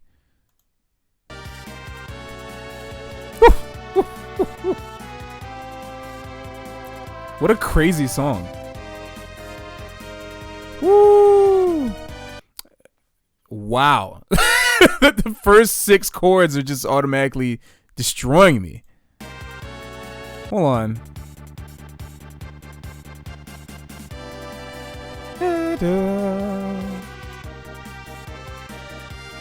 Wow. So you got... Hey, come on, keyboard.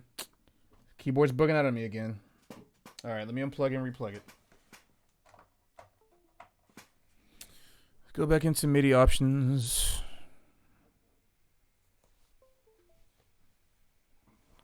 Oh, I see what you did. Now, all this time you've been typing just friends and I've been trying to figure out what you meant by it, but now I understand what you meant. Now I get it. Okay. So this is black airship blackjack. I really got to find a way to put screen capture on here. Airship blackjack. Let's just put that there for now. I really want to get to transcribing this for you guys, so I'm just gonna skip all the other details. Let's put G major. That's what it sounds like it's in. And now we've loaded our screen here. Yeah, I just got what you were talking about. Like that you can do those first chords and make it just friends, which is interesting because then you got the F sharp minor chord that pops up on the third chord. All right, device setup. Let's put the MIDI back up there. Well, yeah. There we go. Yeah, you got, what is it? Just friend. But then you got this thing. Where's it a B minor chord? Wait, now I'm confused. Wait, go back. B minor, okay. But it's B minor, not the kind of B minor that you would expect to be a substitute for G major, because it explicitly broke the transient chord code when it puts the freaking 9 in there. So now it's an explicit. Because otherwise, if you just put the D in there, it could be deceptive. You know? It sounds like there might be a G, but there's no G in there. But you put the...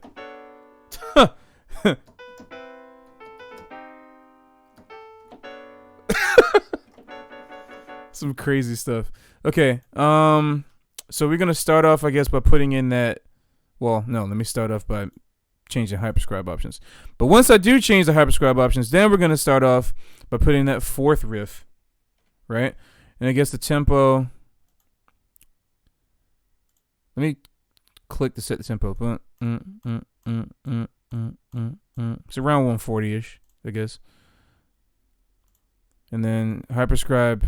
Are there any 16th notes in this? I don't remember. But for right now, let's act like there are not. 8th note. Cool. All right. That's so funny.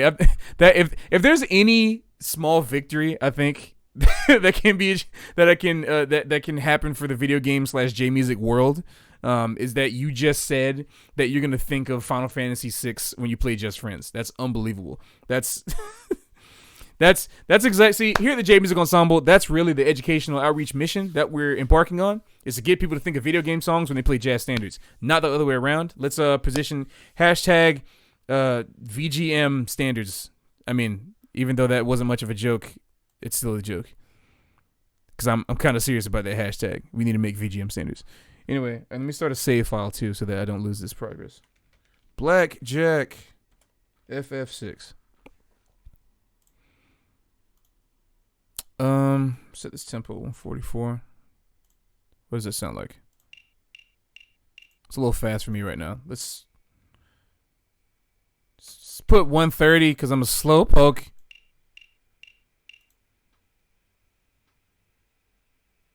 See, that was the same for me. Exact same thing. Same thing for me. It was definitely video games. And now Joe Lovano, you know, he's okay. He's no video game music, you know, but he's okay. He kind of knows how to toot on the saxophone a little bit.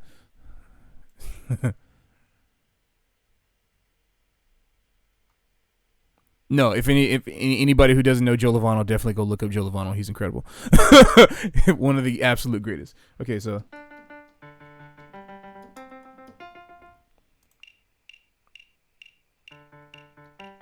you know, why am I even typing that? I can just type that in easily. Like, I don't need to click tempo for that. Okay, boom. Let's go ahead and make that a double bar. Bam. And now I'm gonna go back, get this melody. Let's see.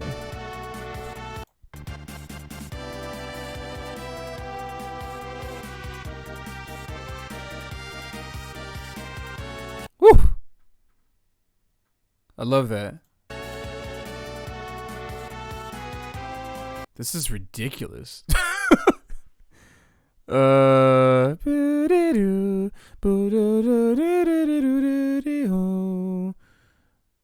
put that much in now because that's what I can hear.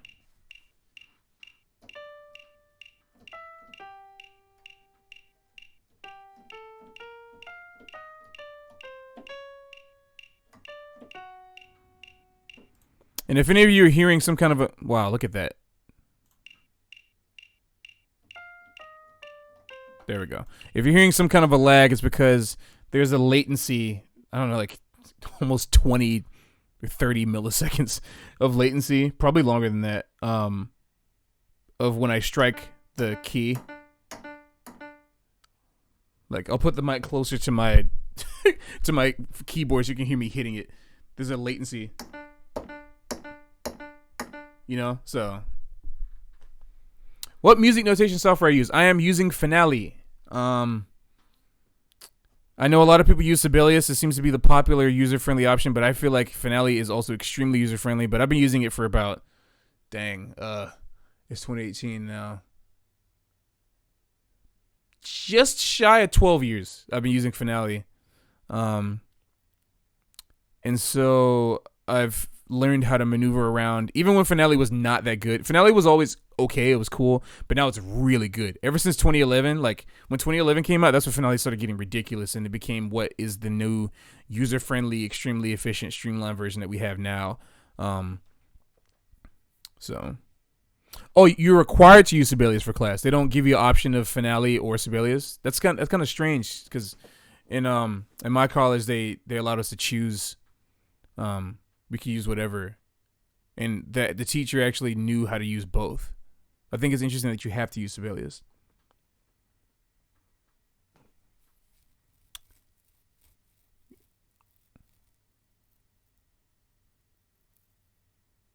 I should specify that that's an F sharp. Say specify. I definitely said specify. Was it Control Shift minus? Yeah, there we go. Like I said, if you have any questions on like how to use this program, I'm all for helping out with that too, because I love this. I love Finale and I love doing this specifically. Let me catch this next thing.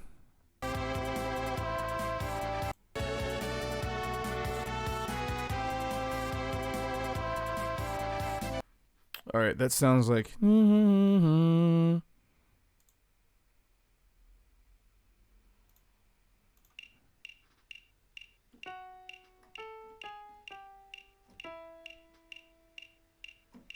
And then maybe I can put cues for that next part. Is that what it is?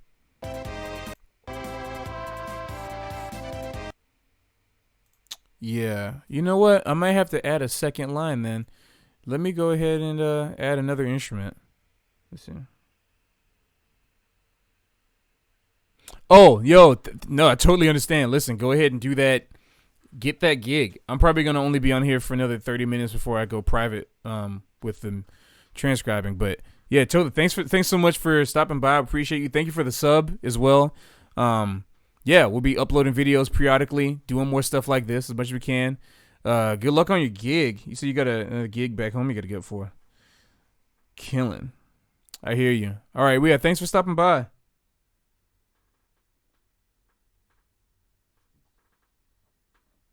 Alan, killing. All right, Alan, got you. Well, thank Alan. I'm Patrick. Once again, nice to meet you. Have a great night. Get home safe.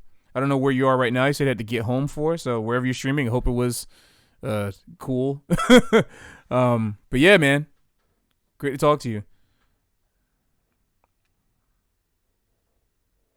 I hear you. I had to do that too. And to be fair, I still do sometimes. Like if I don't have a keyboard with me, I spent the first, oh gosh, like 9 or 10 years of my life learning how to use Finale without a keyboard. I actually only recently discovered the keyboard function like 2.5 years ago, like toward like spring 2016. Because at first I was just like, okay, whatever. But I finally decided to buy a MIDI keyboard, not even really for Finale, but just to use as like for production. You know, just like making beats and tracks and laying down MIDI stuff. And then once I learned how to use it in Finale, I went, whoa, oh, this is actually ridiculous. This is actually extremely streamlined, extremely fast. Let me go ahead and add another staff. There are some really cheap MIDI keyboards too that you can use. Come on, let me add this.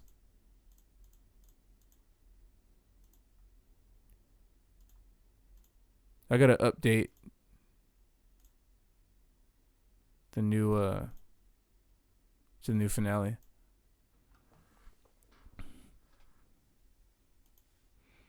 Let me get rid of this bracket. We don't need this group anymore. And then let's switch. No. Undo that. Let's switch this part that I already have here.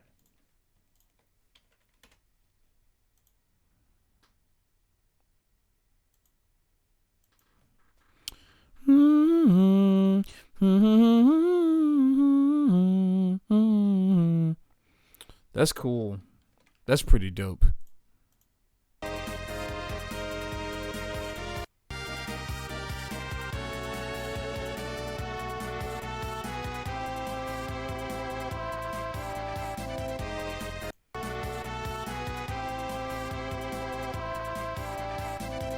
Okay, since there's another line in that one, and now that I just added another line here, I just added another line here at the bottom for the secondary lines. I'm just going to concentrate on the top part melody first, and then get the rest of that stuff later. That might be the best option here. So let's...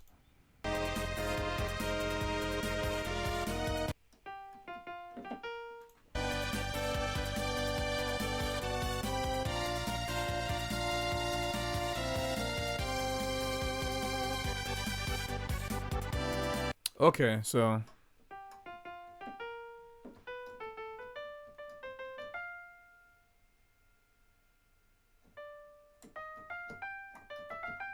which note was that? Ah.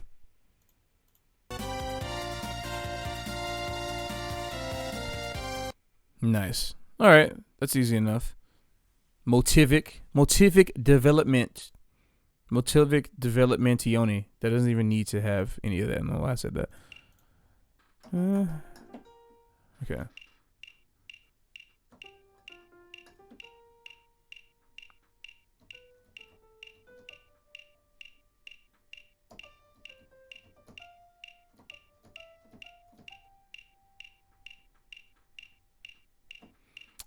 That should be all she wrote. Does that look good? Yeah. And I think it repeats. Let me double check that. Here we go.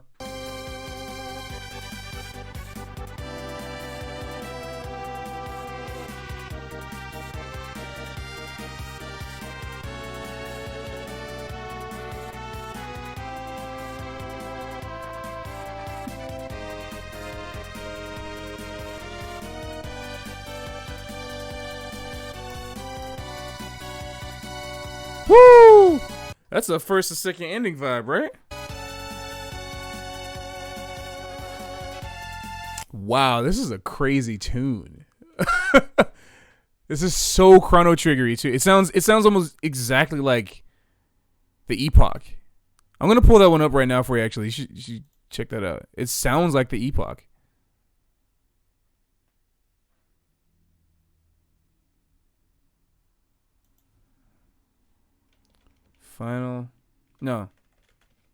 Chrono Trigger wings that yeah.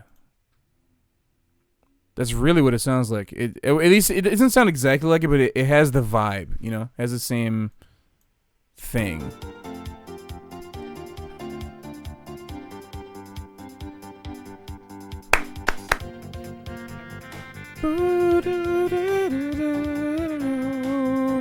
I'm in love with this song. I am so in love with this song.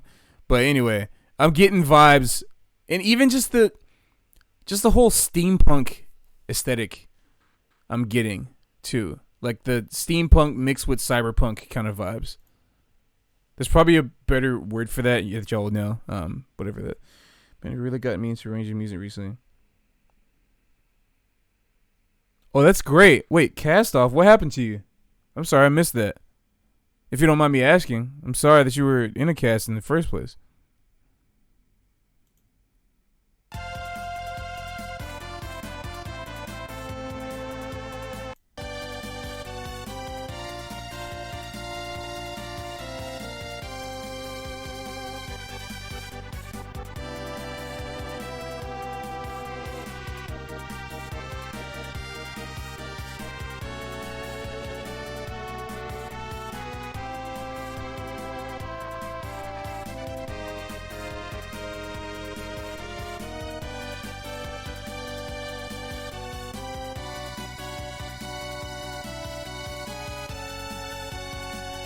Right there.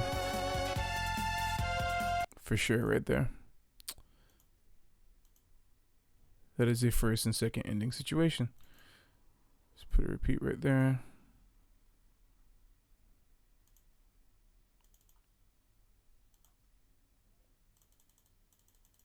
Let's go ahead. I'm going to put a second ending right there. Bam. Let's go ahead.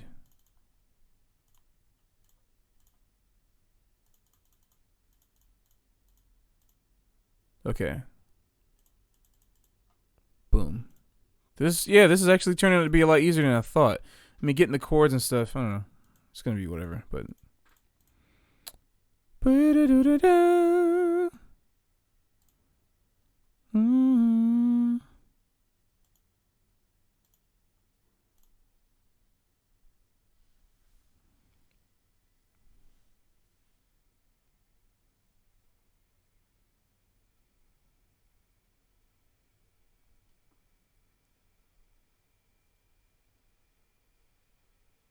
Oh wow, broken-handed performance. What do you play? By the way, I didn't even realize that. I forgot to even ask. That's crazy. 2 months, man. That's killing it. I didn't stop. You know, kudos to you for that. That would knock 95% of people out from practicing. But the fact that you didn't is actually really incredible. So, yeah, you definitely win a lot of awards in my book for that. That's incredible. I hope you took it easy though, at least, because that's. There was one time where I broke my pinky. It's like nothing. I broke my pinky, which is the reason why you can see that it's. No matter how much I extend it out, it can't be as straight as this. As this one. Yeah, that one was like 9 years old. And I still tried to play clarinet. But it's like not nearly as severe as like the entire situation. The entire hand. Oh, trumpet. Do you play a marching band or something like that too? Because I'm trying to see how you would, like, what kind of situation would permit you to only to break your arm or your hand like that, which is crazy.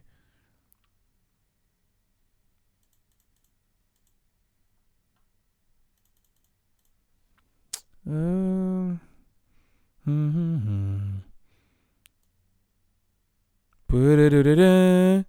what it sounds like.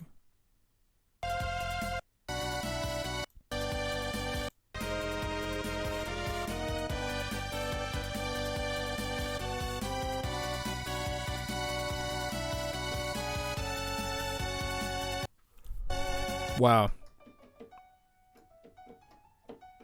That's beautiful. What a melody.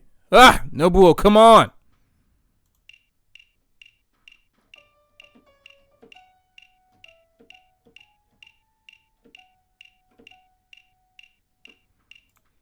Come on, Nobuo. Nobuo. Oh, man, I'm sorry to hear that. But I am very happy to hear that you are back in commission. Or, yeah, instead of out of commission. Could I say that? You can say out of commission. You're back in commission. You are available for commission, whatever you want to call that. I'm glad you're back in action. Yeah, why didn't I think of that? 1:30 in the morning, folks. I'll be here all week. So I got that part down. I think I'm still going to continue on with this trend of just the melody. It helps me to get the whole melody instead of doing things bracket by, like, you know, section by section. I like for a situation like this, I like to go the whole way through with one line and then get the whole way through for another line. In other situations, like if I'm doing a J-pop song, like a song by Perfume or something like that, that's a little different because if I'm doing a song by Perfume, then I want to make sure that I get all of the I want to make sure that I get the groove sections down first. So like I'll start not necessarily with the melody, but I'll start with the drums and the bass first. Usually I might start with the bass line first because the drums are like the hardest to actually program in. But even then I'll get bass, drums, then I'll do other parts. I'll stack all that. If it's a very repetitive, if the groove is usually repetitive in the song, then I'll just do drums and bass the whole way through first. But that's the only situation where I'll take, if I have 8 parts, if I'm doing J Music Ensemble stuff, for example, like the full 8-piece band, I'll do in this order usually, I'll do bass, drums, piano or keyboard or whatever, guitar, secondary keyboard, and then I'll start doing the melody after that. But I don't know anybody if you're familiar with Perfume's music, for a song like, I don't know, The Best Thing, which is like,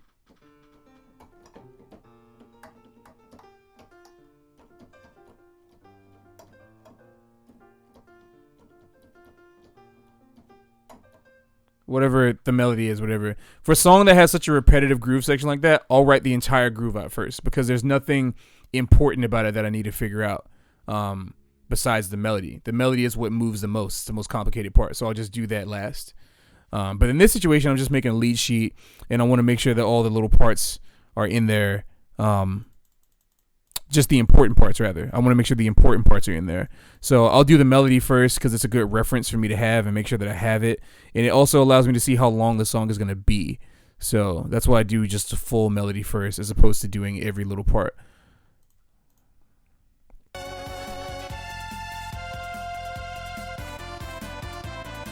Wow.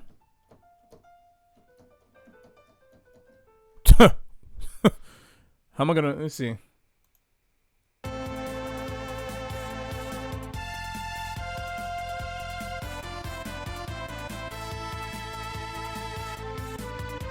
That's brilliant. That's just freaking brilliant.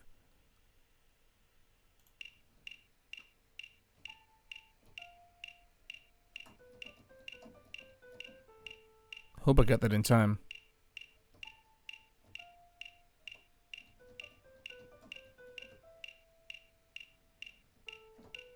And then the next thing would just fall into place just like that, I think.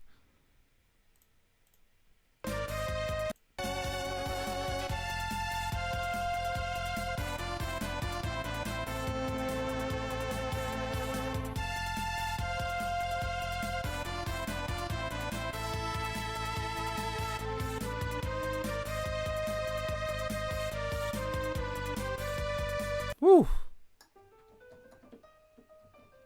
I love this song, man. Alan, wherever he is, when he comes back, man, like the next time I'm going to thank him for this. This is killing. That's what I'm saying. Like, if y'all have any Final Fantasy songs, if y'all have any songs in general. I mean, right now I'm focused on Final Fantasy for this weekend, but I am 100. Like I said, throw some song suggestions. This is a great exercise for me when I'm not too busy. So, yeah, I'm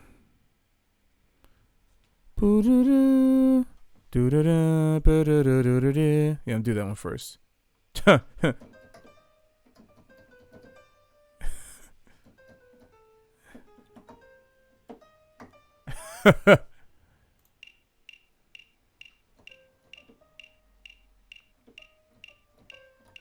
Ah, dang it.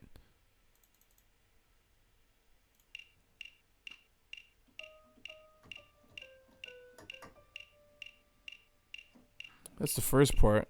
Let me add some more measures.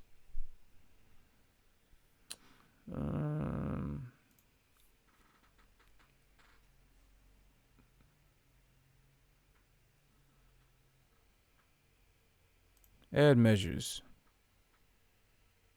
Gonna need a bunch. So why don't I add like 16 and then delete some later? Bam.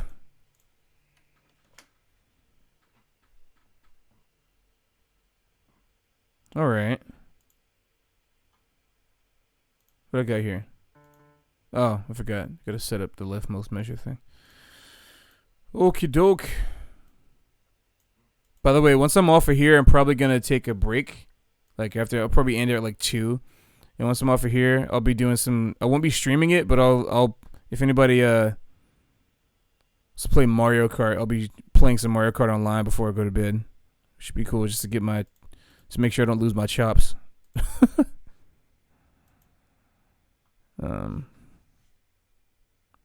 Also, I'm gonna start a new gaming persona for myself. It's really stupid, but if you want to follow it on Twitch and turn it into something, you can follow Savage Goomba on Twitch. I'm gonna type the name in. That'll be my personal. I mean, J Music, we have our own too, but if my personal that'll be doing all my Mario Kart stuff on will be Savage Goomba.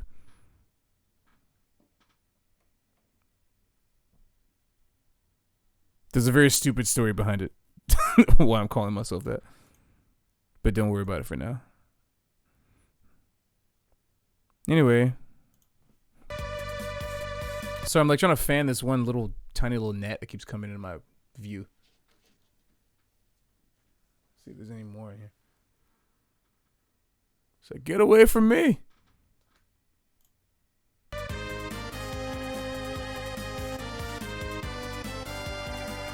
Whoa, that's a chord. What the heck? What kind of chord is that? Is that just a really sharp F or a flat F sharp?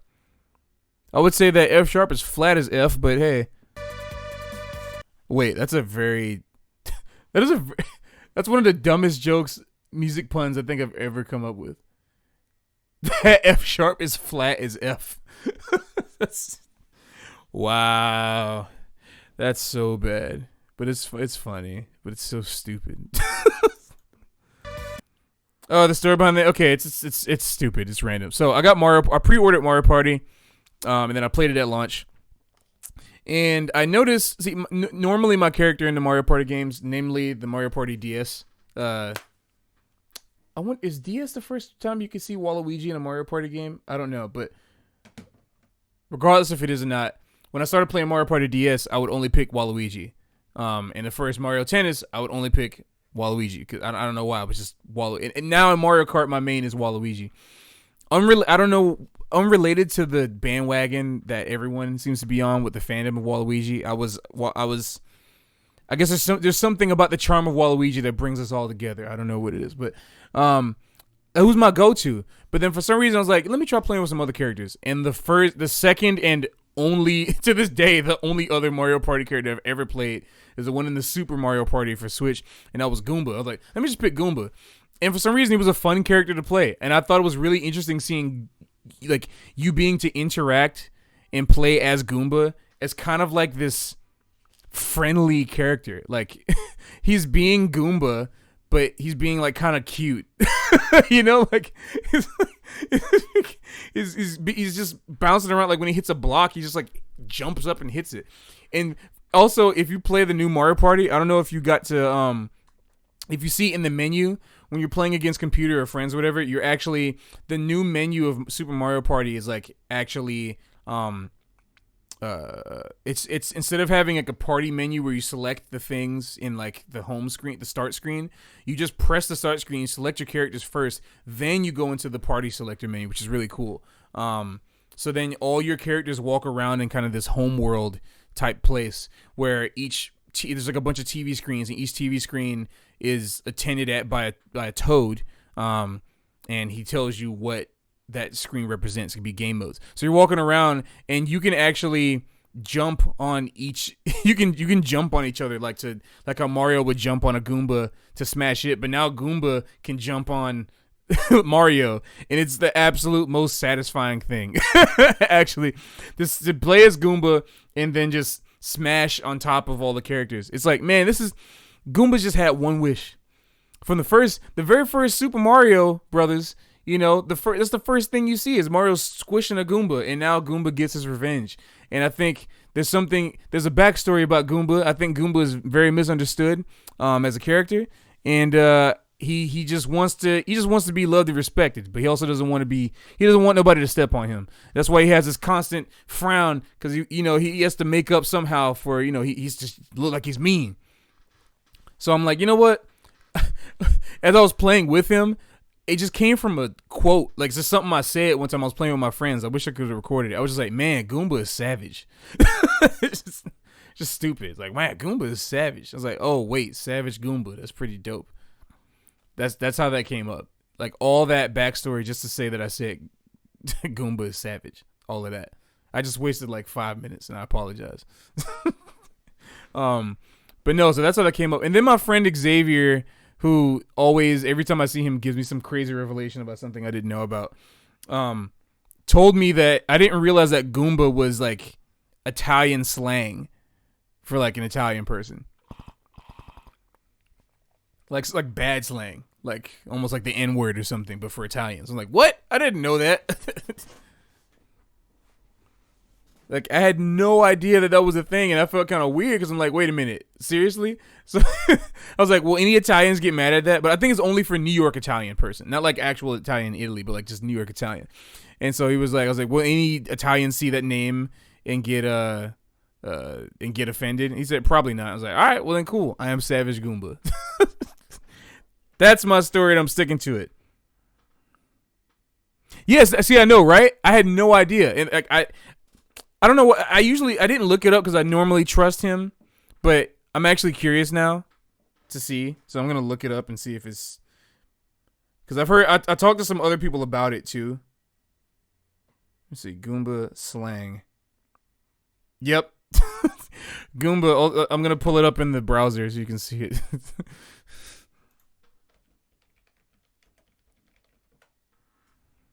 You can see it right there. I'll blow it up. See? I don't know if you can see it. Goomba, also spelled Gumba, whatever, is slang for people of Italian descent, mainly in the United States, with several related connotations to the mafia or gangs of Italian or Italian-American origin. That's kind of ridiculous. So Goomba is savage. See this? This proves my game theory even more. You know what I'm gonna do? Forget J Music. I'm out of here. I'm gonna start making game theory videos about Goomba. I'm gonna make millions. I'm gonna smash PewDiePie off the market. I'm gonna smash the game theory off of the market. Pyrocynical is gonna burn. Yeah, Goomba game theory. Killing. Anyway. Now that that's over, let me figure out what the rest of this melody is.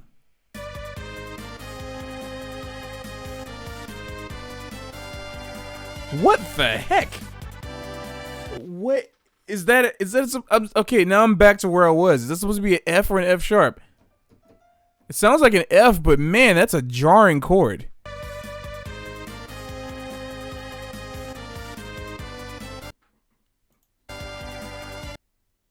That's so strange. I'll put an F. Oh, I know why. It's because it's supposed to go back to the C. That's the loop. But then it goes to the... What a crazy song. What a ridiculous song.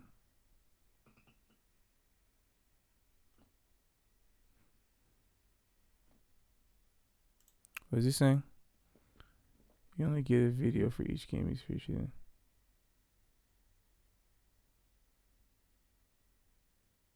Oh, that's true. But hey, I stand by it, man. Goomba's immortal.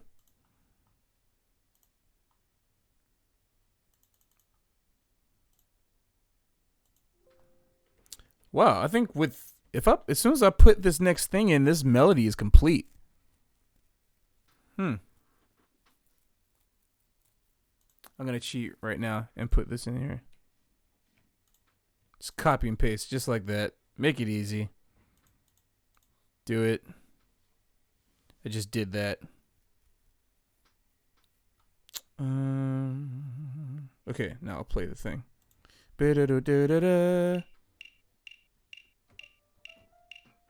such a jarring F. Like, I was so surprised when I heard that. All right, so that's the form. So I think what I can do now is I can actually just delete the rest of this music over here. Like, I didn't realize it was going to be that short. That's good, though. I guess if I haven't played Final Fantasy VI, really, so if this is just supposed to be a moment where you see the ship for the first time, you're not really meant to spend a lot of time in here. I'm guessing that's why the song is so short. Come on, little fly, get out of here.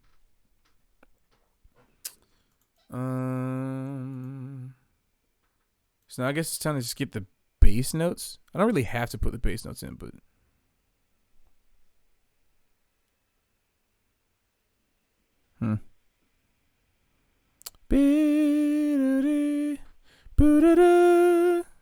It's crazy. Ha! Let it.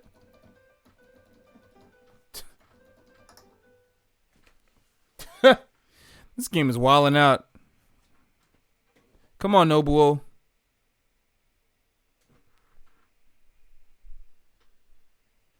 This fly is taking over the stream.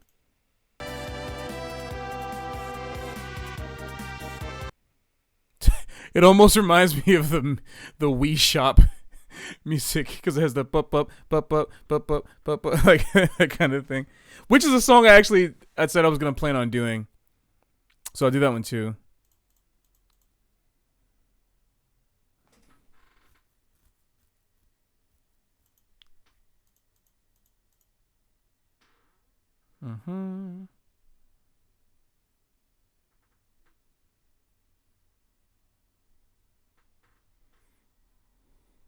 Let me take a listen through this now that I have the melody.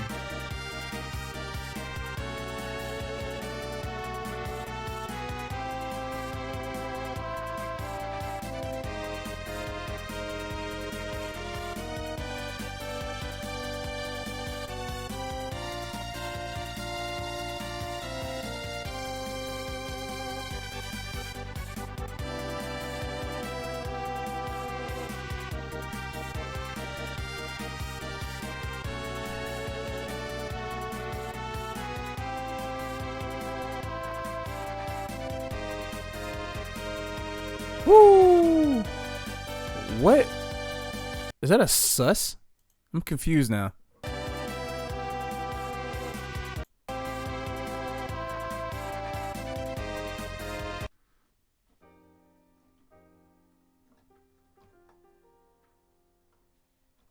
I've never seen that before. A F7 sus going to a G major 7 chord. That's some innovative engineering right there.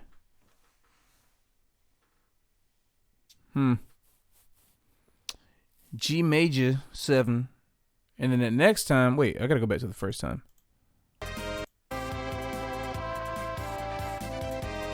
If you're just tuning into the stream, we're doing some Final Fantasy music. If there's a song you want me to transcribe, put it in the queue. We will be ending a little soon, but that I will still get to it, and I will post a video of me doing it. At least tomorrow. I'll be doing some more of these tracks. But yeah.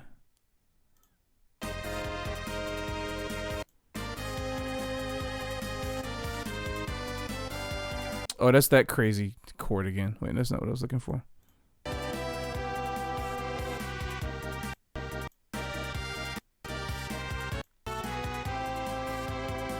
Okay, what's this one? The F7. G major 7. Oh, that's just a B flat chord. Of course that makes sense.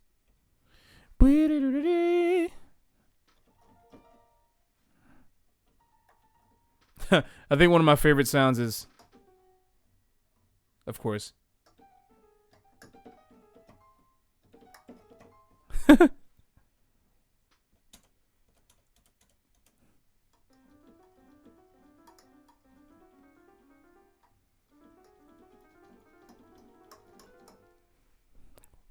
Wrong game.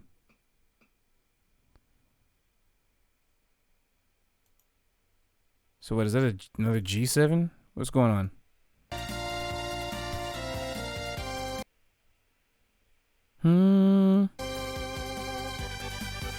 Oh, this is a G. It's a G chord.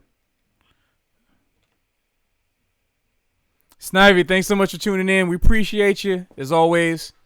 Be well, get some rest. And best of luck in your musical endeavors as well. As always. We'll see you soon.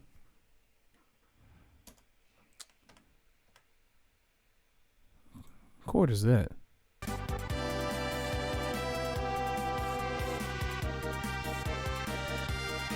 Oh, that's the second ending. Let me go to the second ending.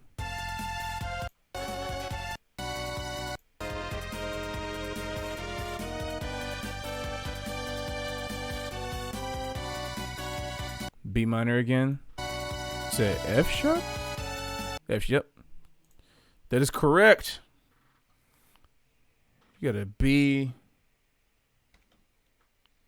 Yeah, let's put a B minor 7. They'll put a 9 if they want. This is a straight up F minor. I detect no 7s. Alright, here we go.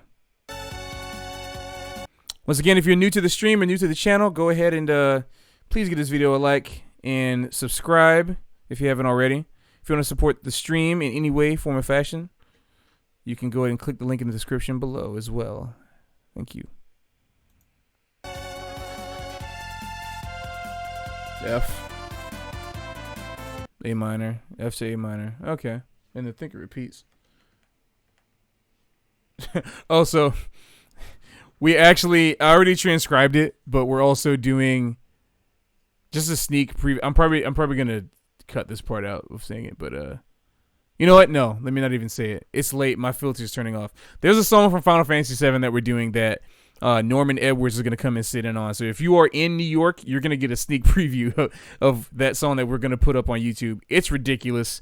Probably one of the most ridiculous and technically challenging pieces from Final Fantasy VII that I did not know that we'd be able to play, but we're somehow gonna pull it off acoustically. So if you want to find out what that is, come by or tune into the live stream. Hopefully we'll have the audio set up and nice so you can hear it.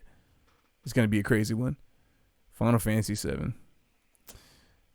That song has some deceptive musical. I think that soundtrack stylistically was one of the most scattered out of all of them. Like, it was really killing.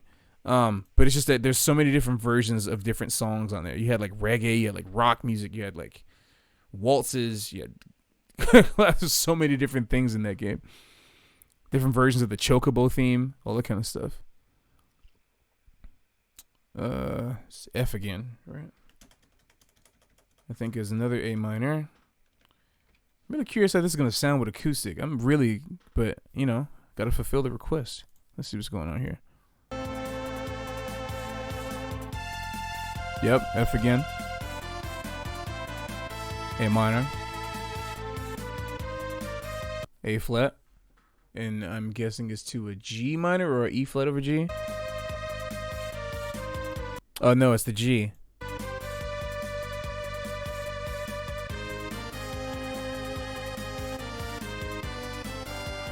Oh, such a bizarre decision.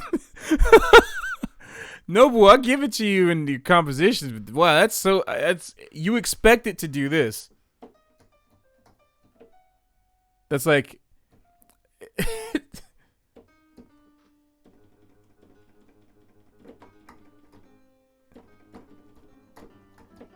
that's normally what you would expect. At least, I don't know. regardless if you knew what was coming or not, my ear is lending myself to that. But just to hear,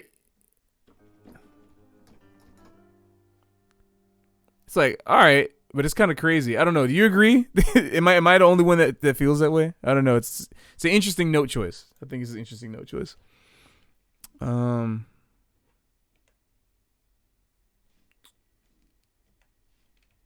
to G. You got the A flat again. A flat connected to the weird G7. And with that is at least the chords and the melody, which is cool, because then from that point we can do whatever.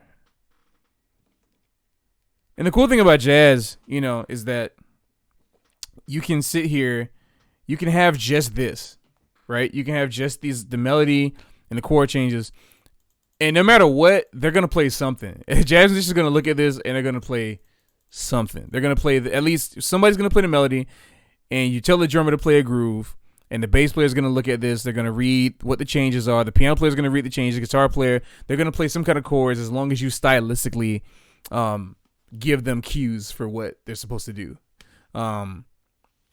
So it's like it wouldn't even be necessary for me to write all the other parts, which is why I put one staff here. I may even move this right here. Okay, it's a little low, so never mind.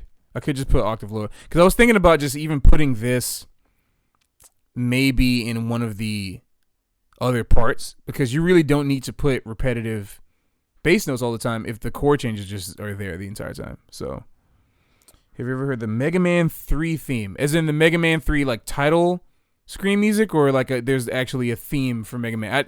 That's the thing. I wasn't that much of a Nintendo gamer growing up, so I didn't have like the NES and the SNES and stuff like that. I had a Sega Genesis, but so I'm not familiar with a lot of the songs. But if you put exclamation point and then type song request, all one word after that with a link, you can put it in the queue, and then I can check it out. At least I'll look at it, you know, that way I can see it. But no, to answer your question, I have not, clearly. Let's see. It's 2:04. I think at this point, this is about all I can do right now. I mean, I could do more, but I don't think either of us wants to sit here while I'm on this computer. So I have done some crazy. Any of y'all who are jazz musicians understand what staying up all night, literally all night, writing these charts can do. I've spent so much time, just like up till 7, 8 in the morning, and then having to get up 2 hours after that making charts, especially when I'm doing J Music Ensemble charts. Oh, that gets crazy. I think the next time I do one of these things too, I'll actually I'll do what I call a speed run of transcribing these things, where I'm just like going as fast as I can with no talking, not even looking at the chat or whatever, and just going through these kinds of things and showing you how much you can be utilizing the Finale tool. But I think that's probably all I'm gonna do right now.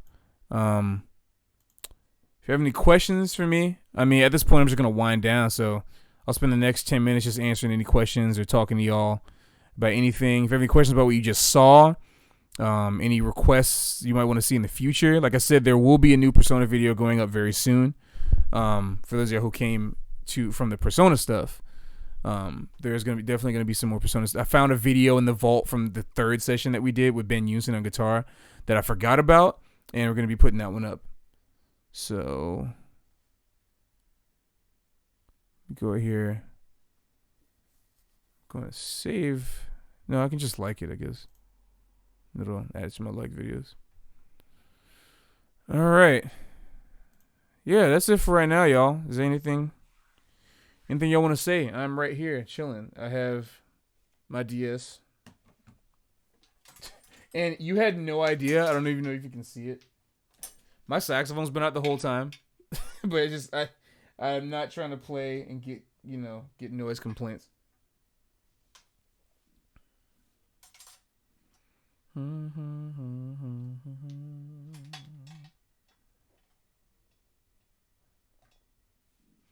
Oh yeah.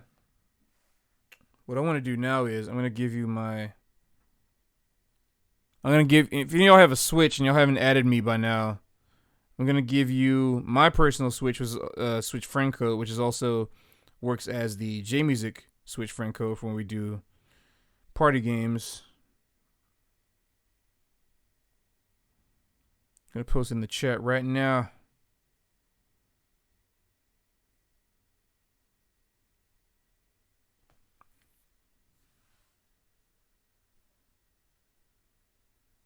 Let's see. The first question. Oh.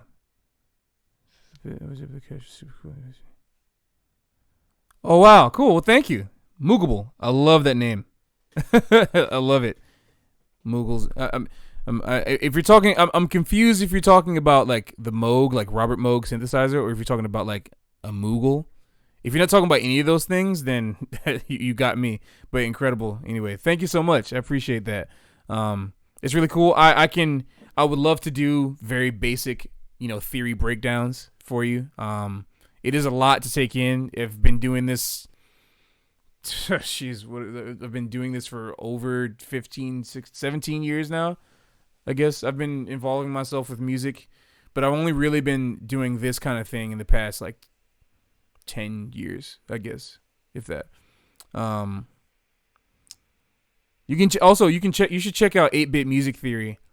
Their channel is really great because they don't BS on the music theory stuff. Like, they give you actual real music theory stuff that professionals talk about and use, but they talk about it in such a way that involves everyone and makes you feel cool when you understand all the things that are happening. If you haven't already checked them out, go ahead. They're really cool. How did you go about learning chords? Let's see. Well, it's kind of a two-part answer, I guess, to that. You can look at chords as a collection of sounds. As one sound that's a collection of things, or just a collection of notes. And you can look at them from the sound perspective or the theoretical perspective. But either one of them is fine because there's a ton of people that know, like, that are not jazz musicians. So, like, the way we learn chords in the Western sense, even as jazz musicians, is from the classical, essentially Bach method. And Bach wasn't using chord symbols, but we're talking about going from basic 3 and 4 part chorale writing, right? Like writing for voices, writing for strings, Baroque instruments, things like that. So Bach was doing that on the organ as well. And so we learn all of our stuff from the classical music theory, which talks about things in what we call figure bass. If you don't already know figure bass. Figure bass is just looking at note relationships from the bass up. And normally in 4-part writing, you'd start from the top voice, which is a soprano, and then you go to the bass voice, which is the bass, of course. And you would fill it out with notes that not necessarily are arbitrary, because nowadays you have Elton John or Billy Joel, like the kind of pop singer-songwriter songs. You have songs that move like this.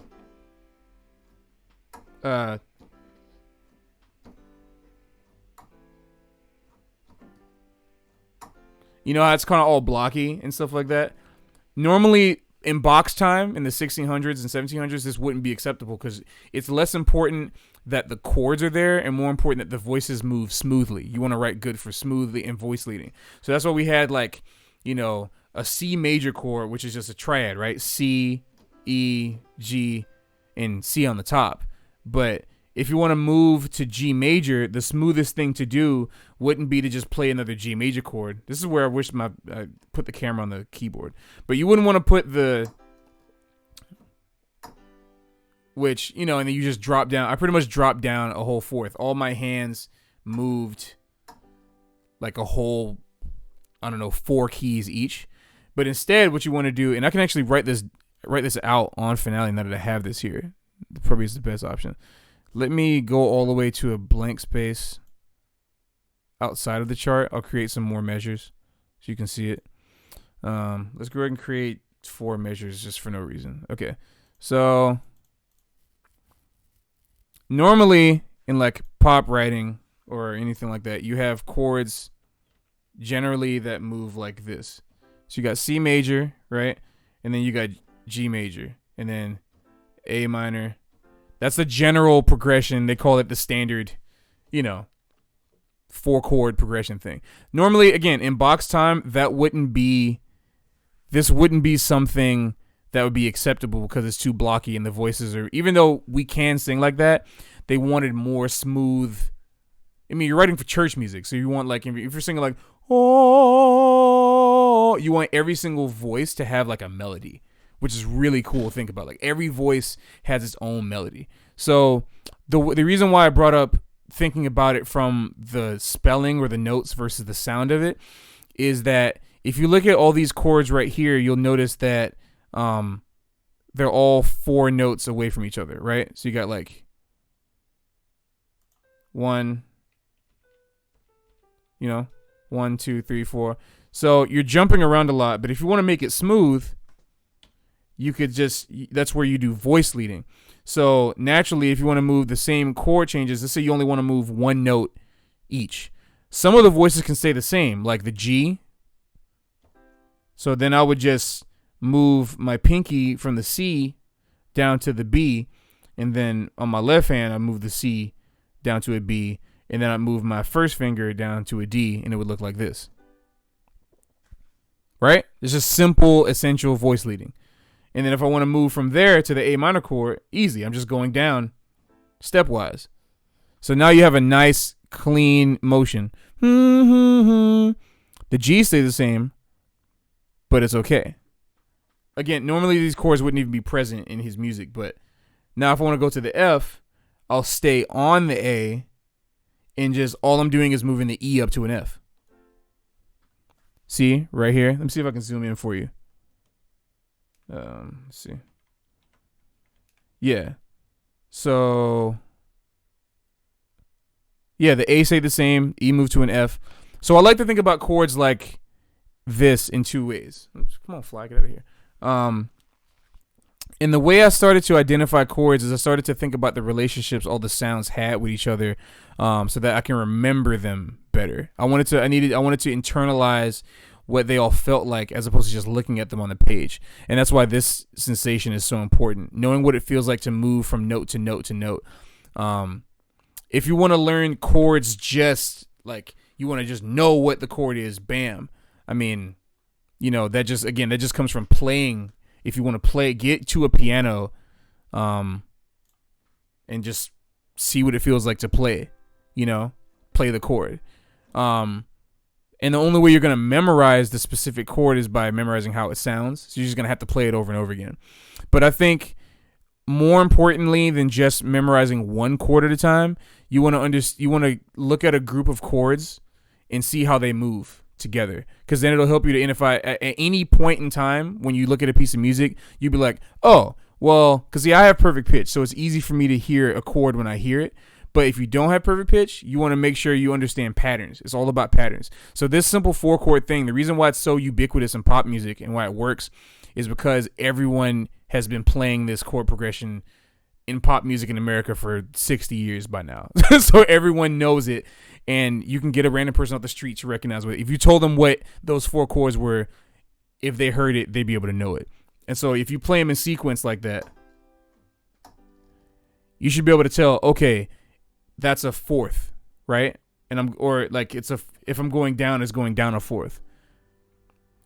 But it's if C is the 1, the root position, right? We're here, and G is the 5. So you should know that if I'm going from C to this sound, all right, that's the 5. So it's going to be G.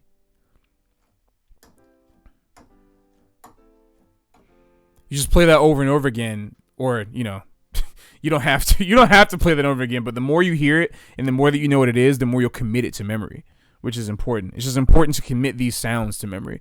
And the way I memorize the very individual specific chords is I would take songs that I liked, that I knew. It doesn't even have to be jazz. It can be anything. Like I used to have my saxophone out when I was listening to Sonic the Hedgehog, which is just,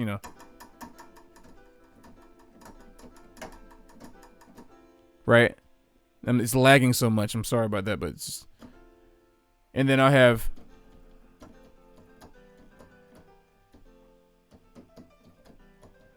I wasn't even concerning myself with how to spell the chords. I didn't even care about what the chords were. I just wanted to play in that sound.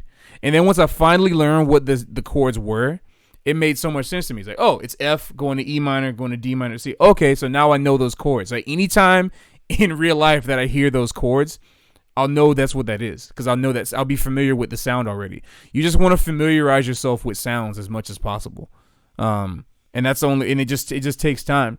But you get better with it, a little bit every day. But just I don't know, just practice playing certain chord progressions, chord cycles.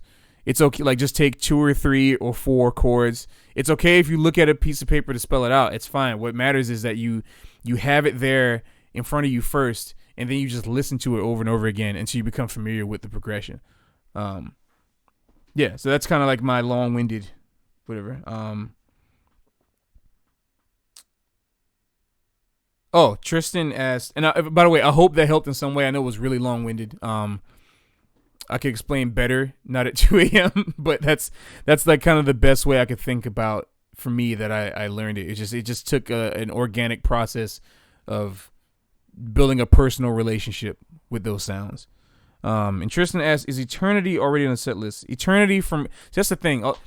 If you're talking about Final Fantasy, all these songs have such vague names that can be anything. It'd be from any game. All these songs have like similar sounding stuff. So which Final Fantasy is that from?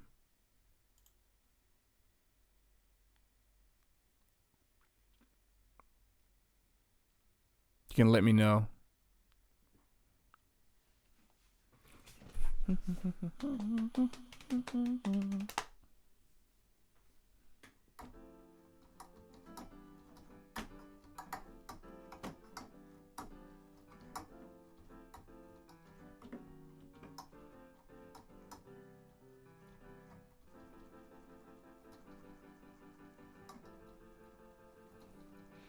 Oh, 10-2. What? Wow, I had 10-2 for maybe like 2 days. I didn't even really play. It was like, how long ago was this? Like 2006, 7 or something. I don't even remember. I barely played that game, so I wouldn't remember. I'll check it out. Oh man, I'm glad it did. Thank you. Good. I'm really glad it. I'm really glad it helped. All right, y'all. Well, it is. If there's no other questions. Oh, let's see. Oh, that's what it was.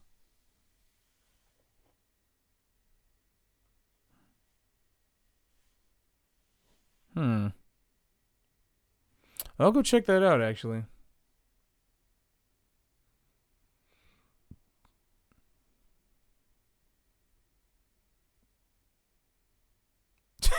And this what? I'm confused. Like it's in 2 days? Yes, the session is in 2 days.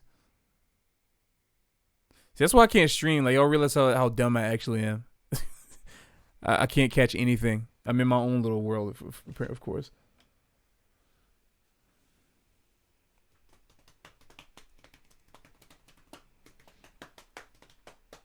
Oh, I should show y'all this new little thing I got.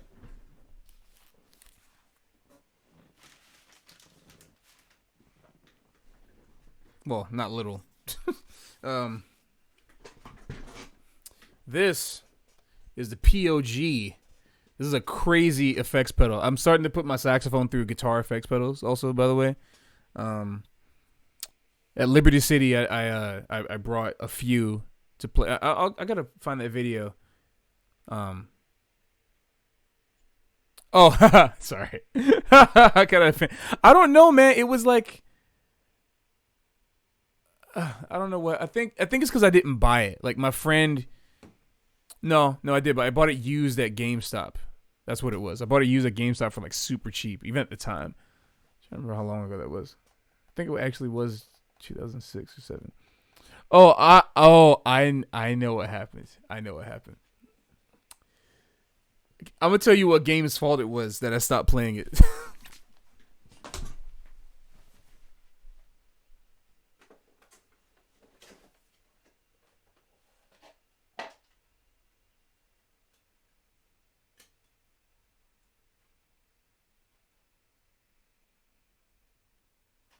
Well,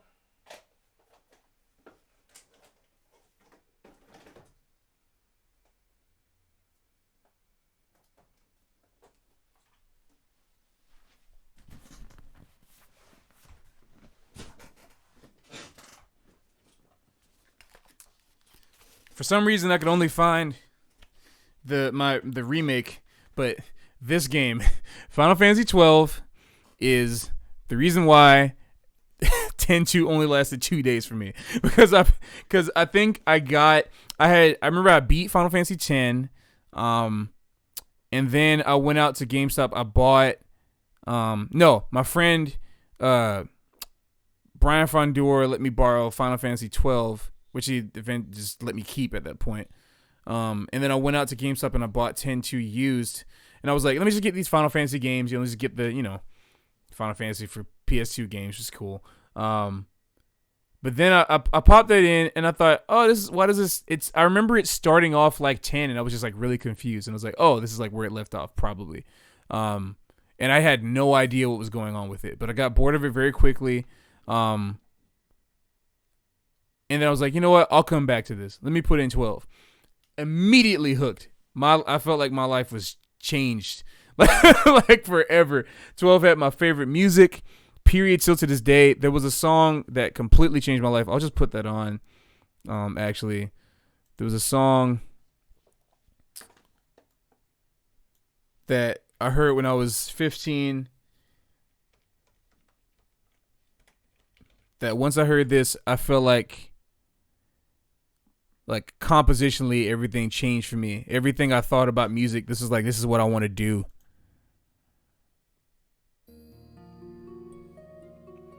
This is just, whew, my goodness, unbeatable.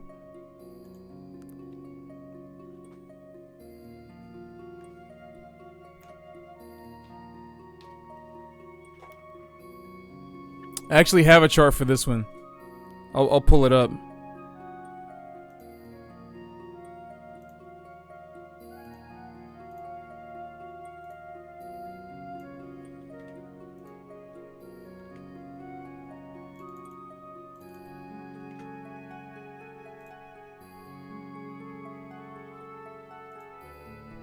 Whew. This song, man. Ugh. Yeah, this is my chart that I made for it.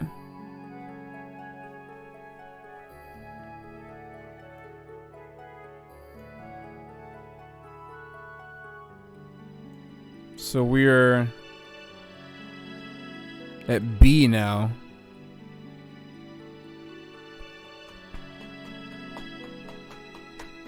Oh yeah, Moogable. Yeah, 9-2.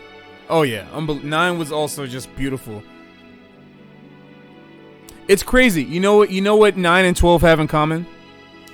9 and 12 were both the last Final Fantasies for their system and in their generation to be made, respectively.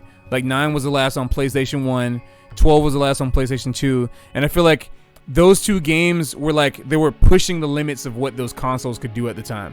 Definitely 9, and then definitely 12. Like, it's so crazy how, obviously the remakes were really remasters. Like, they touched up on some things, of course, but even more so than the 10 remake, it feels like the 12, it didn't feel that much different from the original 12. That's why I thought it was really cool about it. It literally just felt like they touched up on some things, and I feel like that's a testament to how powerful and how crazy the PS2 version was as well. Like, obviously, the polygons are rendered better. The polygon count, is higher slightly. It's in HD now, but it doesn't feel too much different from the original. And I still have the original out in the living room. I just don't have it in here. Unbelievable. That's another one. They're both by Ivalice team. Okay. But yeah, Arrow Village. Unbelievable. Great song. Sorry to interrupt that, but yeah, unbelievable.